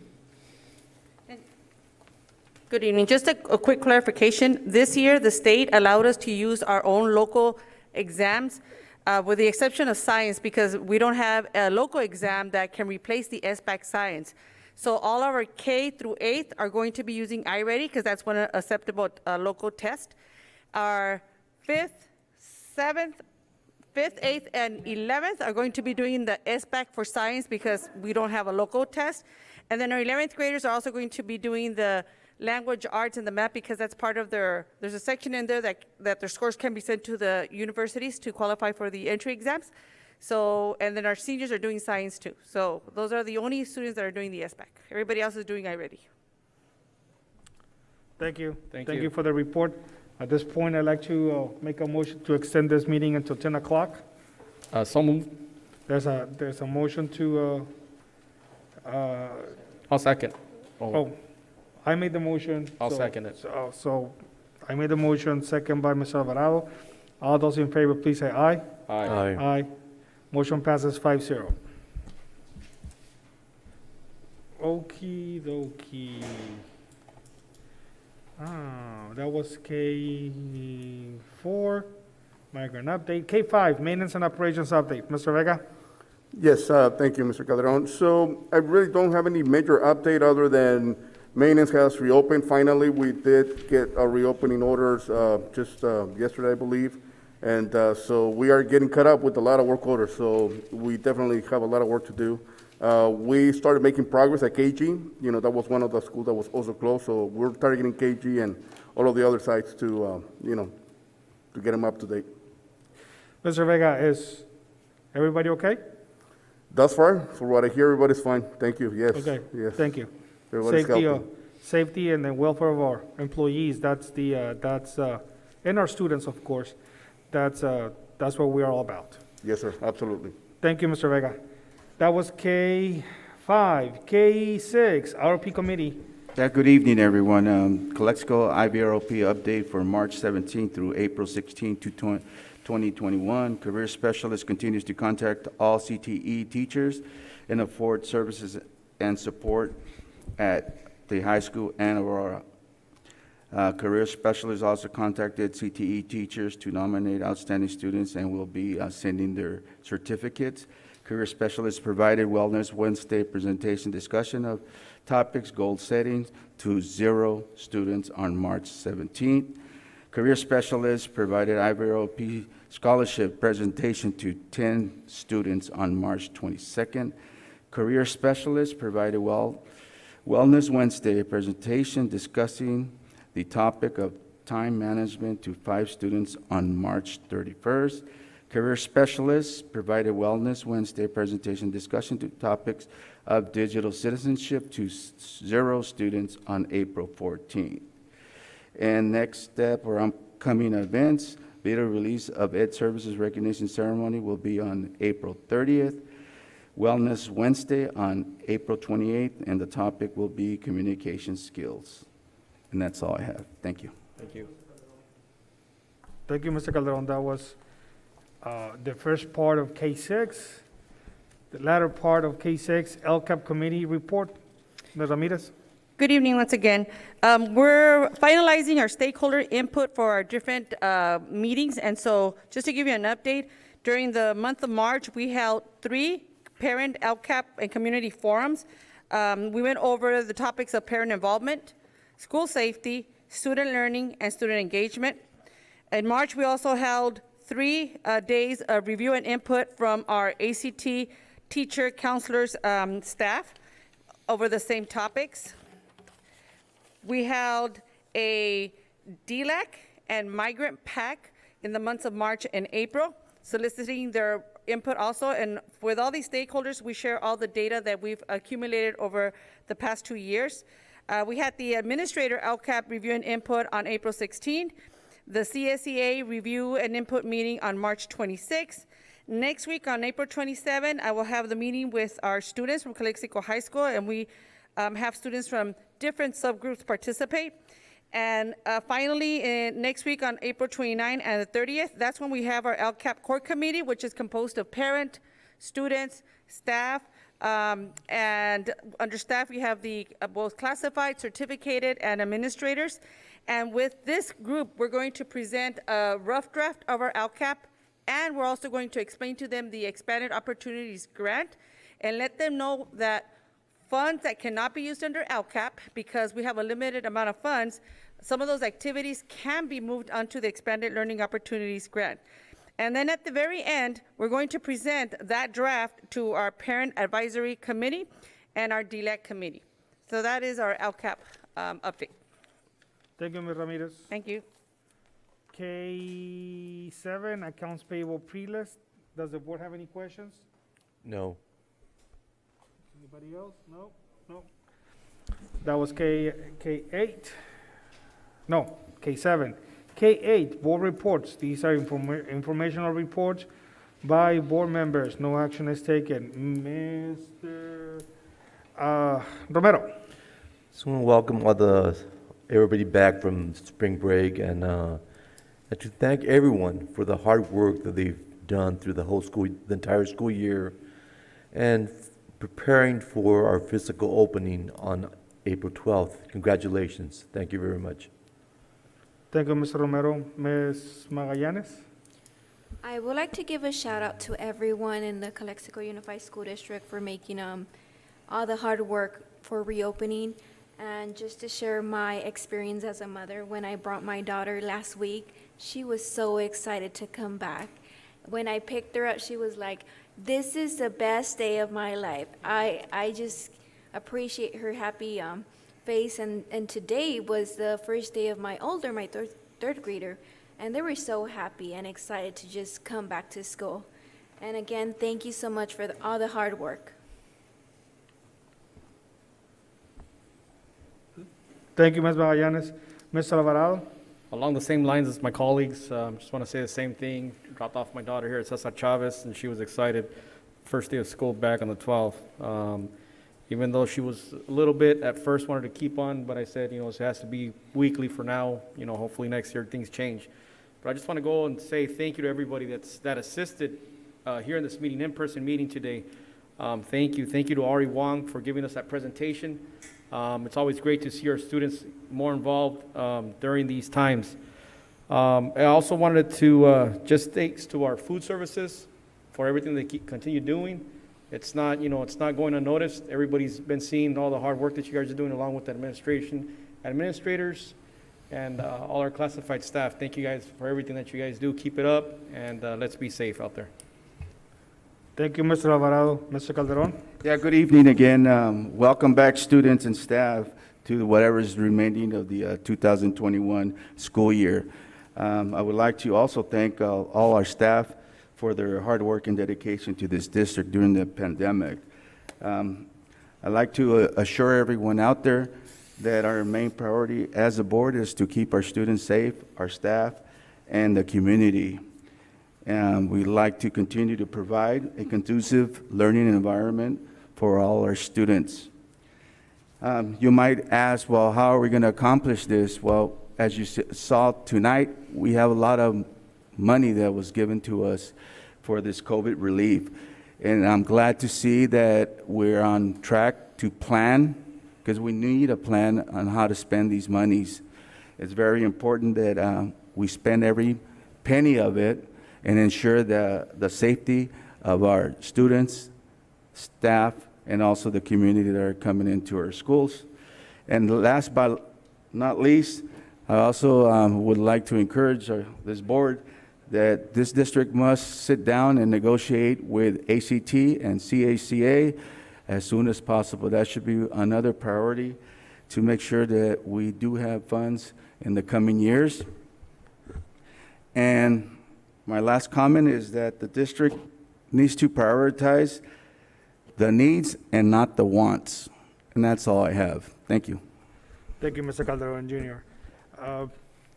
Welcome to our meeting, and I want to thank everybody for being here tonight.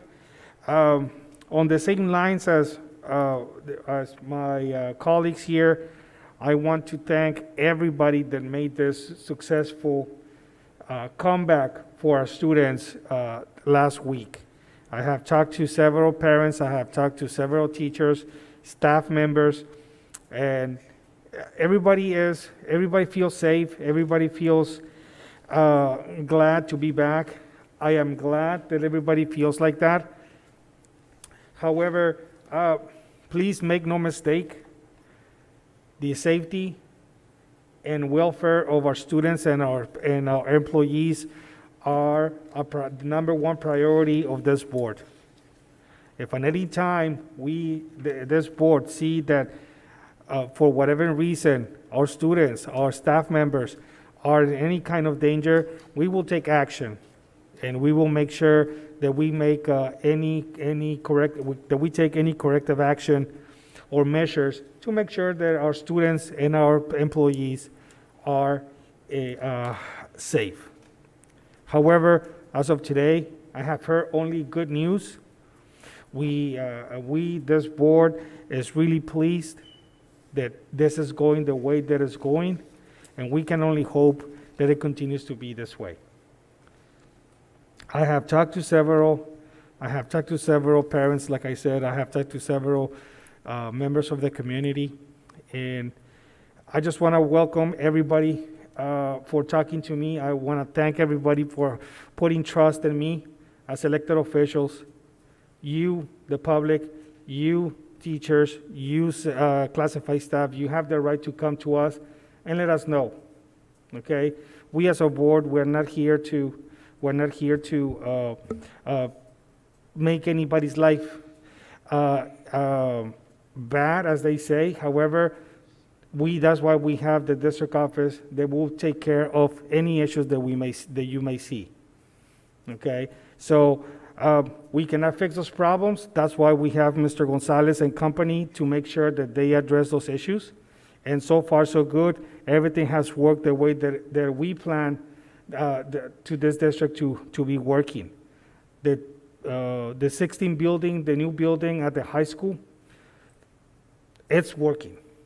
Okay, as with any building, there was a lot of issues that needed to be fixed. However, I have not heard of any bad news in the last couple of days. So I'm glad that whatever we planned, that it is working. So again, thanks everybody for putting your trust in us.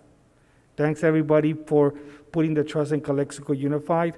And please be sure that we are working, that this board will be working to make sure that the students and staff are being taken care of. Thank you. Okay, that was K8. Yes? Okay. Item L, discussion, possible action. L1, Calexico High School position, fine arts class. Mr. Gonzalez, at this point, I would like to again to table that discussion unless you have any news. I don't, Ms. Ramirez. You Ms. want to Ramirez? mention something? Yes, so I'd just like to follow up with this, that we've been working with Ms. Williams and looking at her master's schedule, and she's been assessing the needs of the school. And one of the things that in our conversation that was shared was that there was a need to convert one of the existing computer classes at the 9th grade campus to Spanish to meet the needs of the students. She's also still working with us in the need to have the designated ELD offered to all English learners at both 9th and main campus.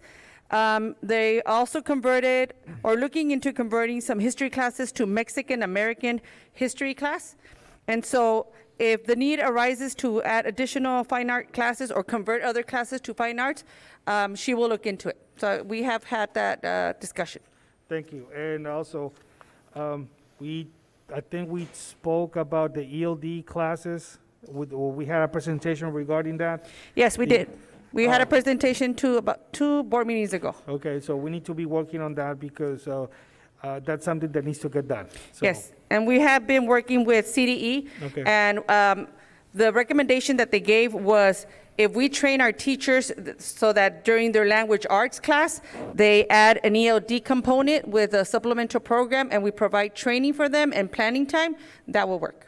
Okay, thank you. Just be sure that you have our full support. Will do. Thank you. Thank you. That was L1. L2, resolution approving a written authorization to the Imperial Valley Telecommunications Authority for the installation of certain communications equipment at district sites, Border Lake Antenna Phase 3. Yes, sir, and that would be my presentation, and I'm pretty excited about this presentation, Mr. Calderon and board, because more great opportunities for Calexico, for our kiddos, for our staff, or everyone that makes part of this wonderful district. So, can we go to the next slide, please? So, as you know, just a little bit of history on how, this whole Imperial Valley Telecommunications Authority was formed. Back in the early 2000s, as we turn into the new millennium, Imperial Valley back then had the huge need of its own network, its own technology infrastructure. And right about 2002, 2003, school districts, municipalities joined forces into creating what we call our own consortium. And because of that, we started developing and creating a strong, very strong fiber optic network that over time, as the years have gone by, has only been improved by adding the wireless component. So in essence, the wireless component that BorderLink offers really provides a lot of value to our community, to our kiddos, especially now board that we have one-to-one iPads and technology for our staff and students. So think about this. Now kids can take their own laptop and don't have to worry about anything related to internet because they can access the network, they can do their research, they can do their homework. So it's a great tool that we are working and implementing in this district, and it's just the way it needs to be. Next slide. So is that working right now? I mean, that students can actually log in? Yeah. Okay. Absolutely, yes, Okay. yes. So in fact, look, we are completing the phase 2 right now. As you recall, back in, I think it was October, November, the board approved us to proceed with the phase 2 Border Link antenna project. That involved Willie Moreno, that involved Kennedy Gardens, and also involved the improvement of the ICOE administrative building right here in Calexico behind the school district. That antenna was also upgraded. That antenna only had a single panel working or providing network services. It was upgraded to have it is now a 3-panel antenna. And equally important are the KG and the Willie Moreno antennas that, like I said, Willie Moreno is completed, and KG, now that it has reopened, hopefully should be done this week, or it might be done early next week as well. Bottom line is that we are on time, on budget, and we are also, like I said, I gave you, provided a timeline of April, and like I said, we are looking at, completing it. There were some complaints, sorry to interrupt. Yes, sir. There were some complaints by an IID director regarding the installation of the antenna at Kennedy Gardens. Mhm. And Mr. Gonzalez and I, we talked about this because we wanted to make sure that everybody in that area was notified of this addition to our school. Right. So was that done? I mean, I want the public to know that we did notify parents that the Absolutely. principal asked. I will Go ahead, Mr. defer to my Gonzalez. Yeah, superintendent. and if I may, just to add to that, Mr. Calderon, thank you for bringing it up. So our principal, Ms. Elvia Fuentes, had several meetings with our parents, and our parents have been very excited, very open to the idea because it only increases the internet speed, the broadband, and the bandwidth, and it's absolutely free. And so it is a very exciting project. The community is very excited about it because it's free internet. And as Mr. Vega will continue to explain, how do we continue to build a very robust wireless network? But in regards to Kennedy Gardens, the principal, Ms. Fuentes, has reported that only excitement from the community. Have you received or has the principal received any complaints about this issue? Not that I'm aware of. Okay, thank you. I do have a question. What funding are we going to use to pay this? So for the phase 3, we will use Esser 2. Esser 2. That will be the funding that we will use, that $18.5 million that Maribel talked about. Well, it says no more than $4 million. Right, that is not to exceed amount. It could be less. So I am giving myself a contingency of 13.5%, just in case there is some issues. You know, the last thing I want is to come back to the board and ask you, hey, this is what happened, I need more funding, because that will slow the project. But we are looking at a not to exceed amount of $4 million for 3 more sites. So Three more towers? 3 more sites with dual muscle lighting poles and the antennas, yes. Okay. So if I can continue, I can explain that as we go. Is that okay? So again, just to recap again, KG, William Moreno, if you look at all the green and all the yellow.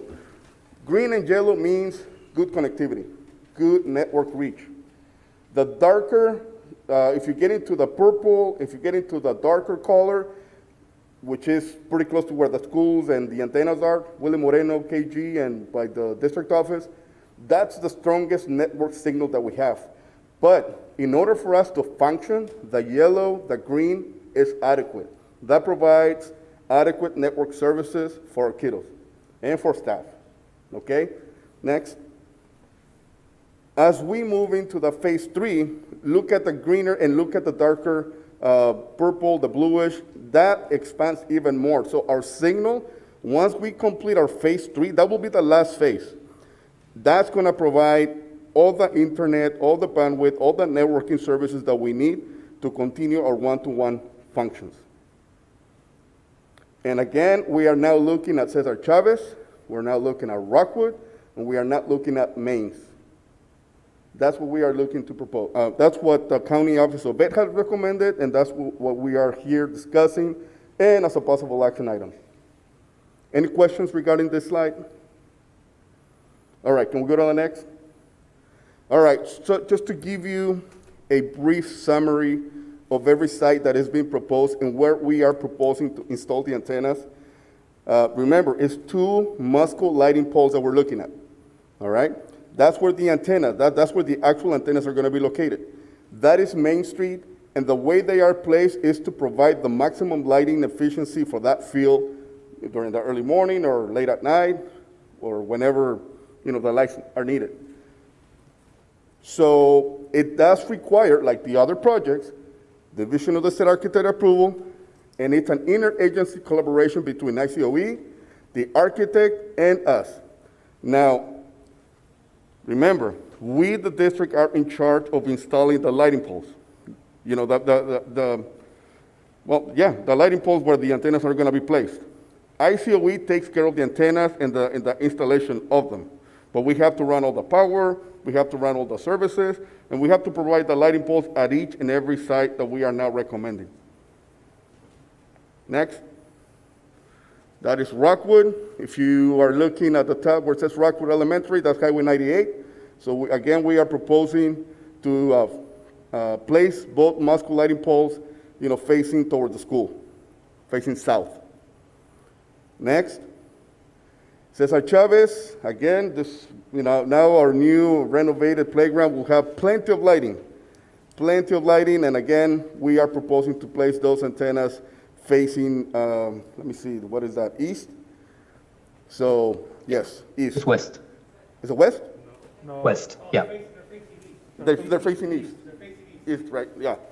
So that's, and again, we do the site survey, we analyze, you know, the best placement for these antennas, and, you know, this is the most optimal place so that it can provide the most lighting whenever it's needed. Next. So let's talk about the budget. And again, this is one-time funding.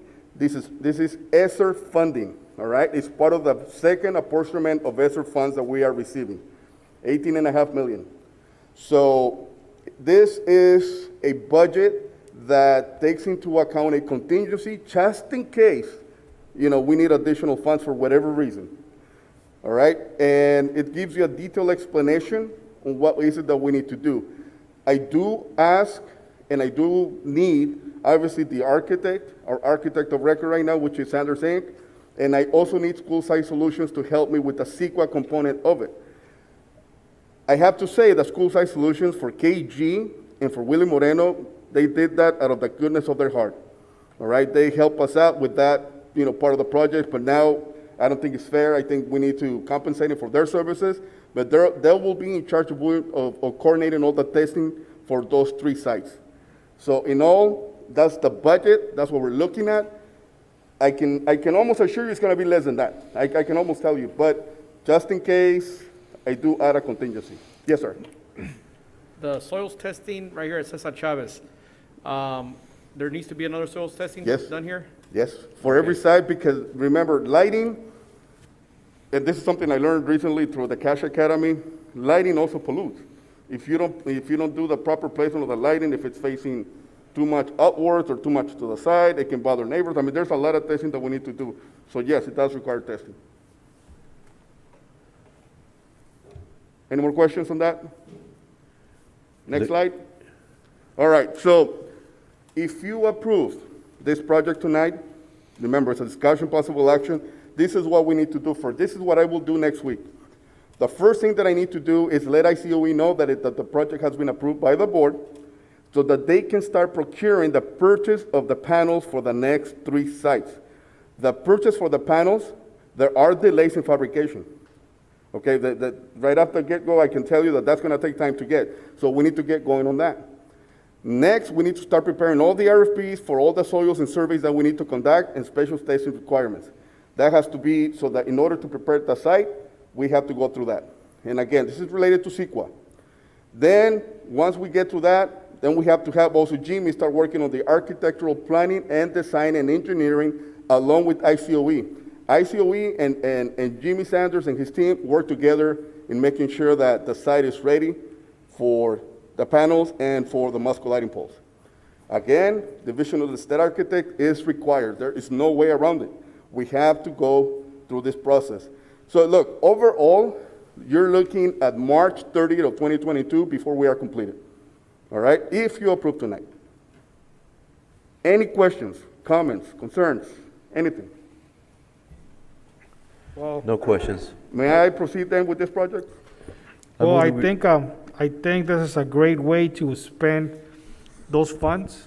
Yeah, I Okay, concur. and it's gonna benefit our students, it's gonna benefit the way that we are able to teach, the way that they are able to learn. So, from me, I don't have a problem with this. I don't know how the rest of the board feels about that. I also echo that same sentiment, because it's going to be coming out of our Esser's funds. So, I mean, that's Absolutely. the best way to spend it. Not only that, it's going to help out if we continue on, with Yeah. our one-to-one devices for our students. Absolutely. I move that we approve the resolution on hand. Lorenzo? So, there's a resolution, but where's the resolution? Is it here, or? I think it's an attachment, isn't attached. it? Okay, all right, so there's a. March of 2022. 2022. Okay, so there's a resolution, I'll second. okay. Made the motion, Mr. Alvarado made the second. Resolution, roll call, Mr. Romero? Yes. Ms. Magallanes? Yes. Mr. Alvarado? Yes. Mr. Calderon Jr.? And myself, yes. Motion passes, resolution passes 5-0. That was L2. M, action items, consideration and action approval of the following items. M1, agreement between Calexico Unified School District and Fresno County for Cyber High courses for 2021 and 2022 school year. I move we approve. There's a motion by Mr. Romero, Second. second by Mr. Alvarado. All those in favor, please say aye. Aye. Aye. Aye.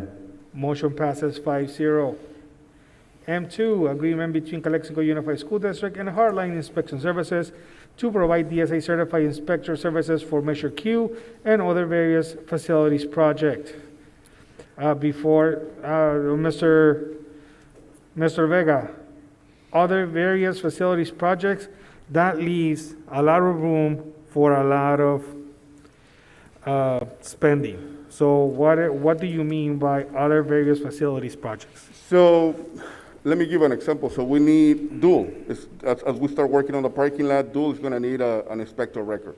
My various project is as the needs arise. I know that now that you have approved the borderline project, guess what? We need an inspector record.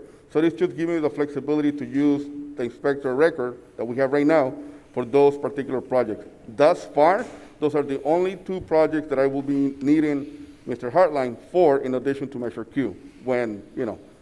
But when this is we- just for Measure Q projects, just for the high school, correct? Just for the high school, yes. It's not other various projects, just for the projects at the high school. And for dual and for the borderline. Yeah. Well, it says for others various facilities projects, which.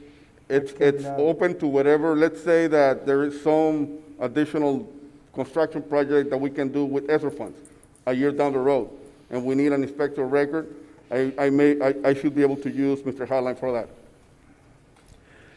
I move we approve. There's a motion on the floor by Mr. Romero. I will second. However, how does the rest of the board feel about just leave it an open where it says various facilities projects? It's because these funds are coming out. Oh, it says Measure Q, General Fund. Oh, okay, so it's, you're actually It's a being combination of specific. funding, yeah. See, for instance, I have to use Esser funds for the border link, so it's gonna give me the flexibility. General fund, that's where the border, Esser funds are deposited. All right, it's under a different resource that we earmark them, but that's in essence what I'm telling you. Measure Q related projects, we can only spend the money on Measure Q related correct. projects. Okay. All right? So I second it. However, Mr. Vega, although we are going to vote and approve it, if this actually gets approved, I still would like to be notified, not I, but the whole board, when we are about to spend these monies. Absolutely. That's all that we ask for, that we are notified. You got it, sir. And like I Okay. said, I'm only, outside of Measure Q, the only project that I need Mr. Harline to support me is with Dual, the parking lot, because it's a DSA project, and the border link that you just approved. Okay. Outside of that, I don't have any other needs. Okay, so I second the motion. If no more comments, all those in favor, please say aye. Aye. Aye, motion passes 5-0. M3, agreement between Calexico Unified School District and Harley Literacy Resources LLC for professional development webinar for Jefferson Elementary school teachers. I move we approve. Motion by Mr. Romero, Second. second by Mr. Alvarado. All those in favor, please say aye. Aye. Aye. Motion passes 5-0. That was M3. M4, agreement between Calexico Unified School District and QOVO Solutions Incorporated for the installation of security surveillance cameras at Calexico High School 9th grade campus. I move we approve. Motion by Mr. Romero, I second. second. I second. Second by Ms. Magallanes. All those in favor, please say aye. Aye. Aye. Mr. Calderon? Aye. Motion passes 5-0. M5, agreement between Calexico Unified School Districts and CISA for software subscription for the 2021-2022 school year. So moved. Motion by Mr. Alvarado, I second. second by Ms. Magallanes. All those in favor, please say aye. Aye. Aye. Motion passes 5-0. M6, agreement for procurement equipment via emergency exception for bidding. So this is technology related. This is technology related, and it's coming again out of the one-time fund. So Mr. Padilla approached me a few weeks ago regarding the need to purchase the equipment, and I believe for hybrid learning. Thank you. So this is technology for the teachers so that they can provide their hybrid learning, models. They can provide that instruction. So in order for us to expedite the process, we asked the county superintendent to approve a waiver that would allow us, that will give us an exemption. In order to having to go out and bid and take a month and a half, 2 months to get the results, we asked the county, because of our reopening of schools now in place, we asked the county to approve that waiver, and they have granted that approval. That is why we are procuring, and we're asking the board for approval to buy this technology. I move we approve. Motion to approve by Mr. Romero. Is there a second? I will second this motion with a comment. Is this only for teachers or also for counselors and school psychologists? Only for teaching purposes. Uh-huh. Okay, thank you. And it's coming from the Esser Funds too. That Okay. is correct, yes, sir. Okay. All right, so there's a motion and a second. All those in favor, please say aye. Aye. Aye. Margarita? Yeah, I said aye. Motion passes 5-0. M7, agreement between Calexico Unified District and Padre Associates Incorporated for the limited Phase 2 soil sampling program for the Calexico High School expansion project. I move we approve. I'll second with comment. Motion by Mr. Romero, second by Mr. Alvarado with comments. And this is going to be everything that we're going to be going over the master plan, correct? For the That is next correct. meeting? That is Okay. correct, yes. Thank you. If no more comments or questions, all those in favor, please say aye. Aye. Aye. Motion passes 5-0. M8, agreement between Calexico Unified School District and Placeworks to perform Title V studies for the California Environmental Quality Act, CEQA, compliance at Calexico High School. I move we approve. Motion by Mr. Romero, I'll second it. second by Mr. Calderon Jr. All those in favor, please say aye. Aye. Aye. Motion passes.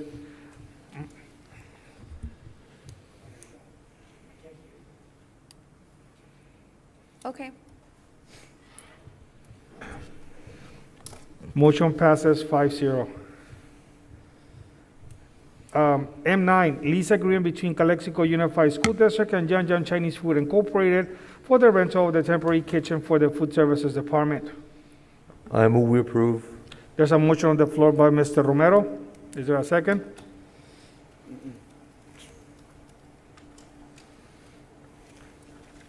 No second? Is there another motion?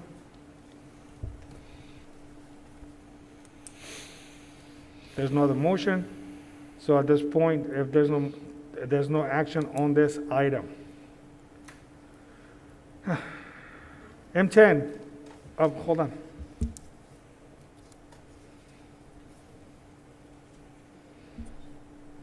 No. Okay. So it stays like that. Okay. It dies. Thank you. It dies. Well, the first motion by Mr. Romero died. So that was M9. M10 is small purchase agreement between Calexico Unified School District and Derma's floor covering for the installation of new flooring in the lounge at Calexico High School. Board President Calderon, I'd like to pull this one. We found an error in the proposal, so we'd like to pull it. Okay, so we're gonna be pulling this one. We're gonna be pulling M10.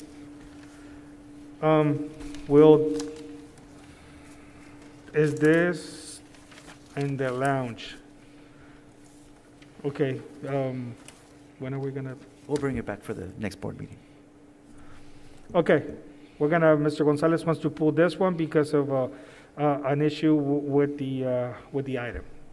M11, small projects agreement between Calexico Unified School District and CDR Electrical Incorporated for electrical work in classrooms 13 through 19 at Rockwood Elementary School. So move with the comment. Motion by Mr. Alvarado with a comment. Yeah, the funds. Is this Routine restricted maintenance. Routine restricted maintenance. All right. Thank you. Is there a second? Second. Second by Mr. Calderon Jr. All those in favor, please say aye. Aye. Aye. Aye. Motion passes 5-0.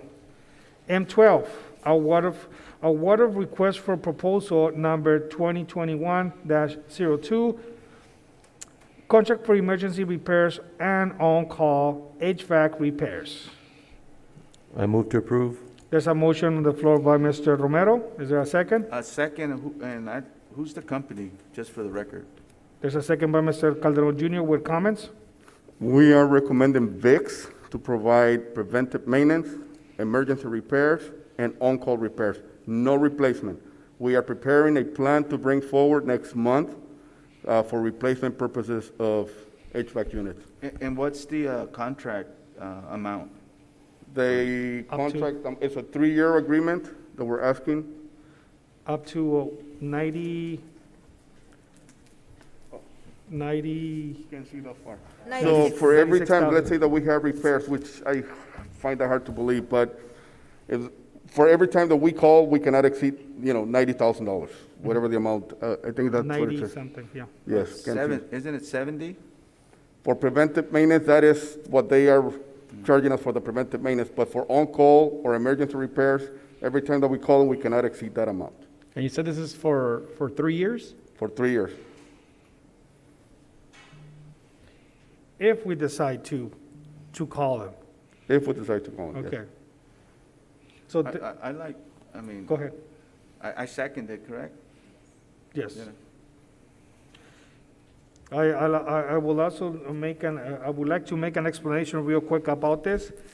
And as I was explained by Mr. Vega and Mr. Gonzalez the other day, there are only so many companies in the county that can actually work on K-12 facilities. So it's not just anybody that can come and do work. They have to meet a lot of requirements in order to be able to work on, in this case, for our purposes, on K-12 facilities. Okay? So, It's because, it's 90, maximum 79. Okay, that's the maximum, but their bid came in at 87,000, correct? For the preventive maintenance, For Vic, for VIX, VIX. and that was the lowest too. that is correct. Okay. So that was M12. There's a motion on the floor and a second. If you have no more questions or comments, all those in favor, please say aye. Aye. Aye. Motion passes 5-0. I vote no. Oh, you voted no? I'm sorry. So 4 voted aye, voting no. Mr. Alvarado? Correct. So motion passes 4-1.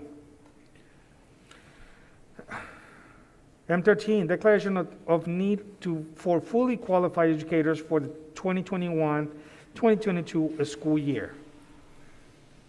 So I move to approve. There's a motion by Mr. Alvarado, second by, who made it, Mr. Alvarado or Mr. Romero? I made the motion. I said so moved. So, and second by Romero. Romero. So this is a declaration, so is it a roll call? No, so it's just a vote. If no more comments or questions, all those in favor, please say aye. Aye. Aye. Aye, motion passes 5-0. M13, that was M13. M14, textbook adoption, Next Generation Science Standards, NGSS for grades K through 6 elementary schools. I move to approve. There's a motion by Mr. Romero, I'll second. second by Mr. Alvarado. All those in favor, please say aye. Aye. Aye, motion passes 5-0. M15, quarterly reports on Williams Union for complaints, March 31st, 2021. Mr. Gonzalez, or So we have none. none? None. Okay. I move to approve. Second. A motion on the floor by Mr. Romero, second by Mr. Calderon Jr. All those in favor, please say aye. Aye. Aye. Aye, motion passes 5-0. M16, resolution regarding disposition of surplus assets, non-asset grounds equipment at Maintenance and Operations Department. So moved. Motion by Mr. Alvarado, Second. second by Mr. Romero. This is a resolution, roll call. Mr. Romero, Yes. Ms. Magallanes, Yes. Mr. Alvarado, Yes. Mr. Calderon Jr., Yes. and myself, Mr. Calderon, yes. Resolution passes 5-0. M17, resolution supporting people of Asian ancestry and condemning harassment, violence, and hatred towards people of Asian descent. So moved. Second. Who made the motion? Kiki. Motion by Mr. Alvarado, second by, Me. Mr. Calderon Jr. This is a resolution. Roll call. Mr. Yes. Romero, Yes. Ms. Magallanes, Yes. Mr. Alvarado, Yes. Mr. Calderon Jr., Yes. and myself, yes. Resolution passes 5-0. M18, resolution authorizing the issuance and sale of not to exceed $4,200,000 aggregate principal amount of general obligation bonds, prescribing the terms of sale, approving the form, and authorizing the execution and delivery of certain legal documents, and authorizing the execution of necessary documents on certificates and related actions. I move to approve. Second. There's a motion by the floor by Mr. Romero, second by Mr. Alvarado Jr. This is a resolution. Roll call. Mr. Romero? Yes. Eh? Alvarado Jr. Did I say Alvarado Jr.? Yeah. Oh, I'm sorry. Mr. Romero? Yes? Maybe Yes. he is, I don't know. Ms. Magallanes? Yes. Mr. Alvarado? Yes. Mr. Calderon Jr.? Yes. And myself, Mr. Calderon, yes. Resolution passes. M17. Well, it was a long resolution. That was M18, I'm sorry. M19, resolution establishing a Citizens Bond Oversight Committee for general obligation bonds approved pursuant to Proposition 39 and related law. I move to approve. Motion on the floor by Mr. Romero, I'll second. second by Mr. Alvarado. It's a resolution. Roll call, Mr. Romero. Yes. Ms. Magallanes. I have a question. Go ahead. Were they, there were changes on the last committee from Measure V and Measure Q? I'm sorry, what, changes to, To the Citizens Bond Oversight Committee. there was some errors in the title, so we edited them. So it accidentally stated who the chair and vice chair will be, so we deleted that. The selection of the chair and vice chair for this committee will be voted at the first Measure Q committee meeting that we have. They will select who's going to represent that committee. Okay. I do have one more question, and I don't know Yes, sir. if anybody researched it. We have members here that were on the last oversight Uh-huh. for Measure J, Uh-huh. and we have them now on Q. And is it legal? Measure V. Measure V, I'm sorry. J is still haunting me. Measure Q. So we have some that were in So, V, now on, correct. So the whole purpose of passing a new bond is, the intent was, if successful, we were going to decertify the remaining funds under Measure V. So that will happen. That will happen. So I will talk to Dell. Maybe we can bring it over the next month or two. I have nothing against the people there. I'm just asking the question if it's legal. It is since legal. They were already in the prior It's oversight. perfectly legal. There's nothing wrong with having two bonds. Did we advertise this? Yeah, we have to Yeah, advertise it. Did Yeah. we have other people? We advertise, we put it on the website, we advertise in the local newspaper, I believe. But did we have other, did No. we have people apply that No. were not admitted into the committee? No, that's it. Okay, I'm gonna take your word for it. I promised only the people that will receive applications, that's it. So we had, And two? But now, because, okay, all right, that's all, I just want to make sure that it was fair. So we left off with Ms. Magallanes? Yes. Yes. Mr. Alvarado? Yes. Mr. Calderon Jr.? Yes. And myself, Mr. Calderon, yes. Motion and resolution passes 5-0. That was M19. M20, resolution approving application to State Board of Education to waive specified education code requirements for bonding capacity. So moved. Second. Motion by Mr. Alvarado, second by Mr. Romero. This is a resolution. Roll call, Mr. Romero, Yes. Ms. Magallanes, Yes. Mr. Alvarado, Yes. Mr. Calderon Jr., Yes. myself, Mr. Calderon, yes, resolution passes 5-0. M21, certificate employment report, is there a motion? So moved. Second. There's a motion by Mr. Alvarado, second by Mr. Calderon Jr. It was a it's motion by Richard. Romero. Oh, motion by Mr. Romero, second by Mr. Calderon Jr. And no more questions or comments. All those in favor, please say aye. Aye. Aye. Aye. Motion passes 5-0. M22, classified employment report. Is there a motion? I'd like to make a recommendation, President Calderon, to approve the classified employment report as submitted, however, denying the reinstatement request of Vivian Medina. So moved. Thank you. So motion by Mr. Alvarado, second. Me. Second by Mr. Calderon Jr. If no more comments or questions, all those in favor, please say aye. Aye. Aye, motion passes 5-0. And reconvene to early closed session. We're not gonna go back to closed session. O, reconvene to open session. We're back. P, announcement of actions taken in closed session. None. Q, adjournment. Is there a motion to adjourn? So move. Second. Motion by Mr. Calderon Jr., second by Mr. Alvarado. All those in favor, please say aye. Aye. Aye, motion passes 5-0. Good night. This meeting is over at 9:50.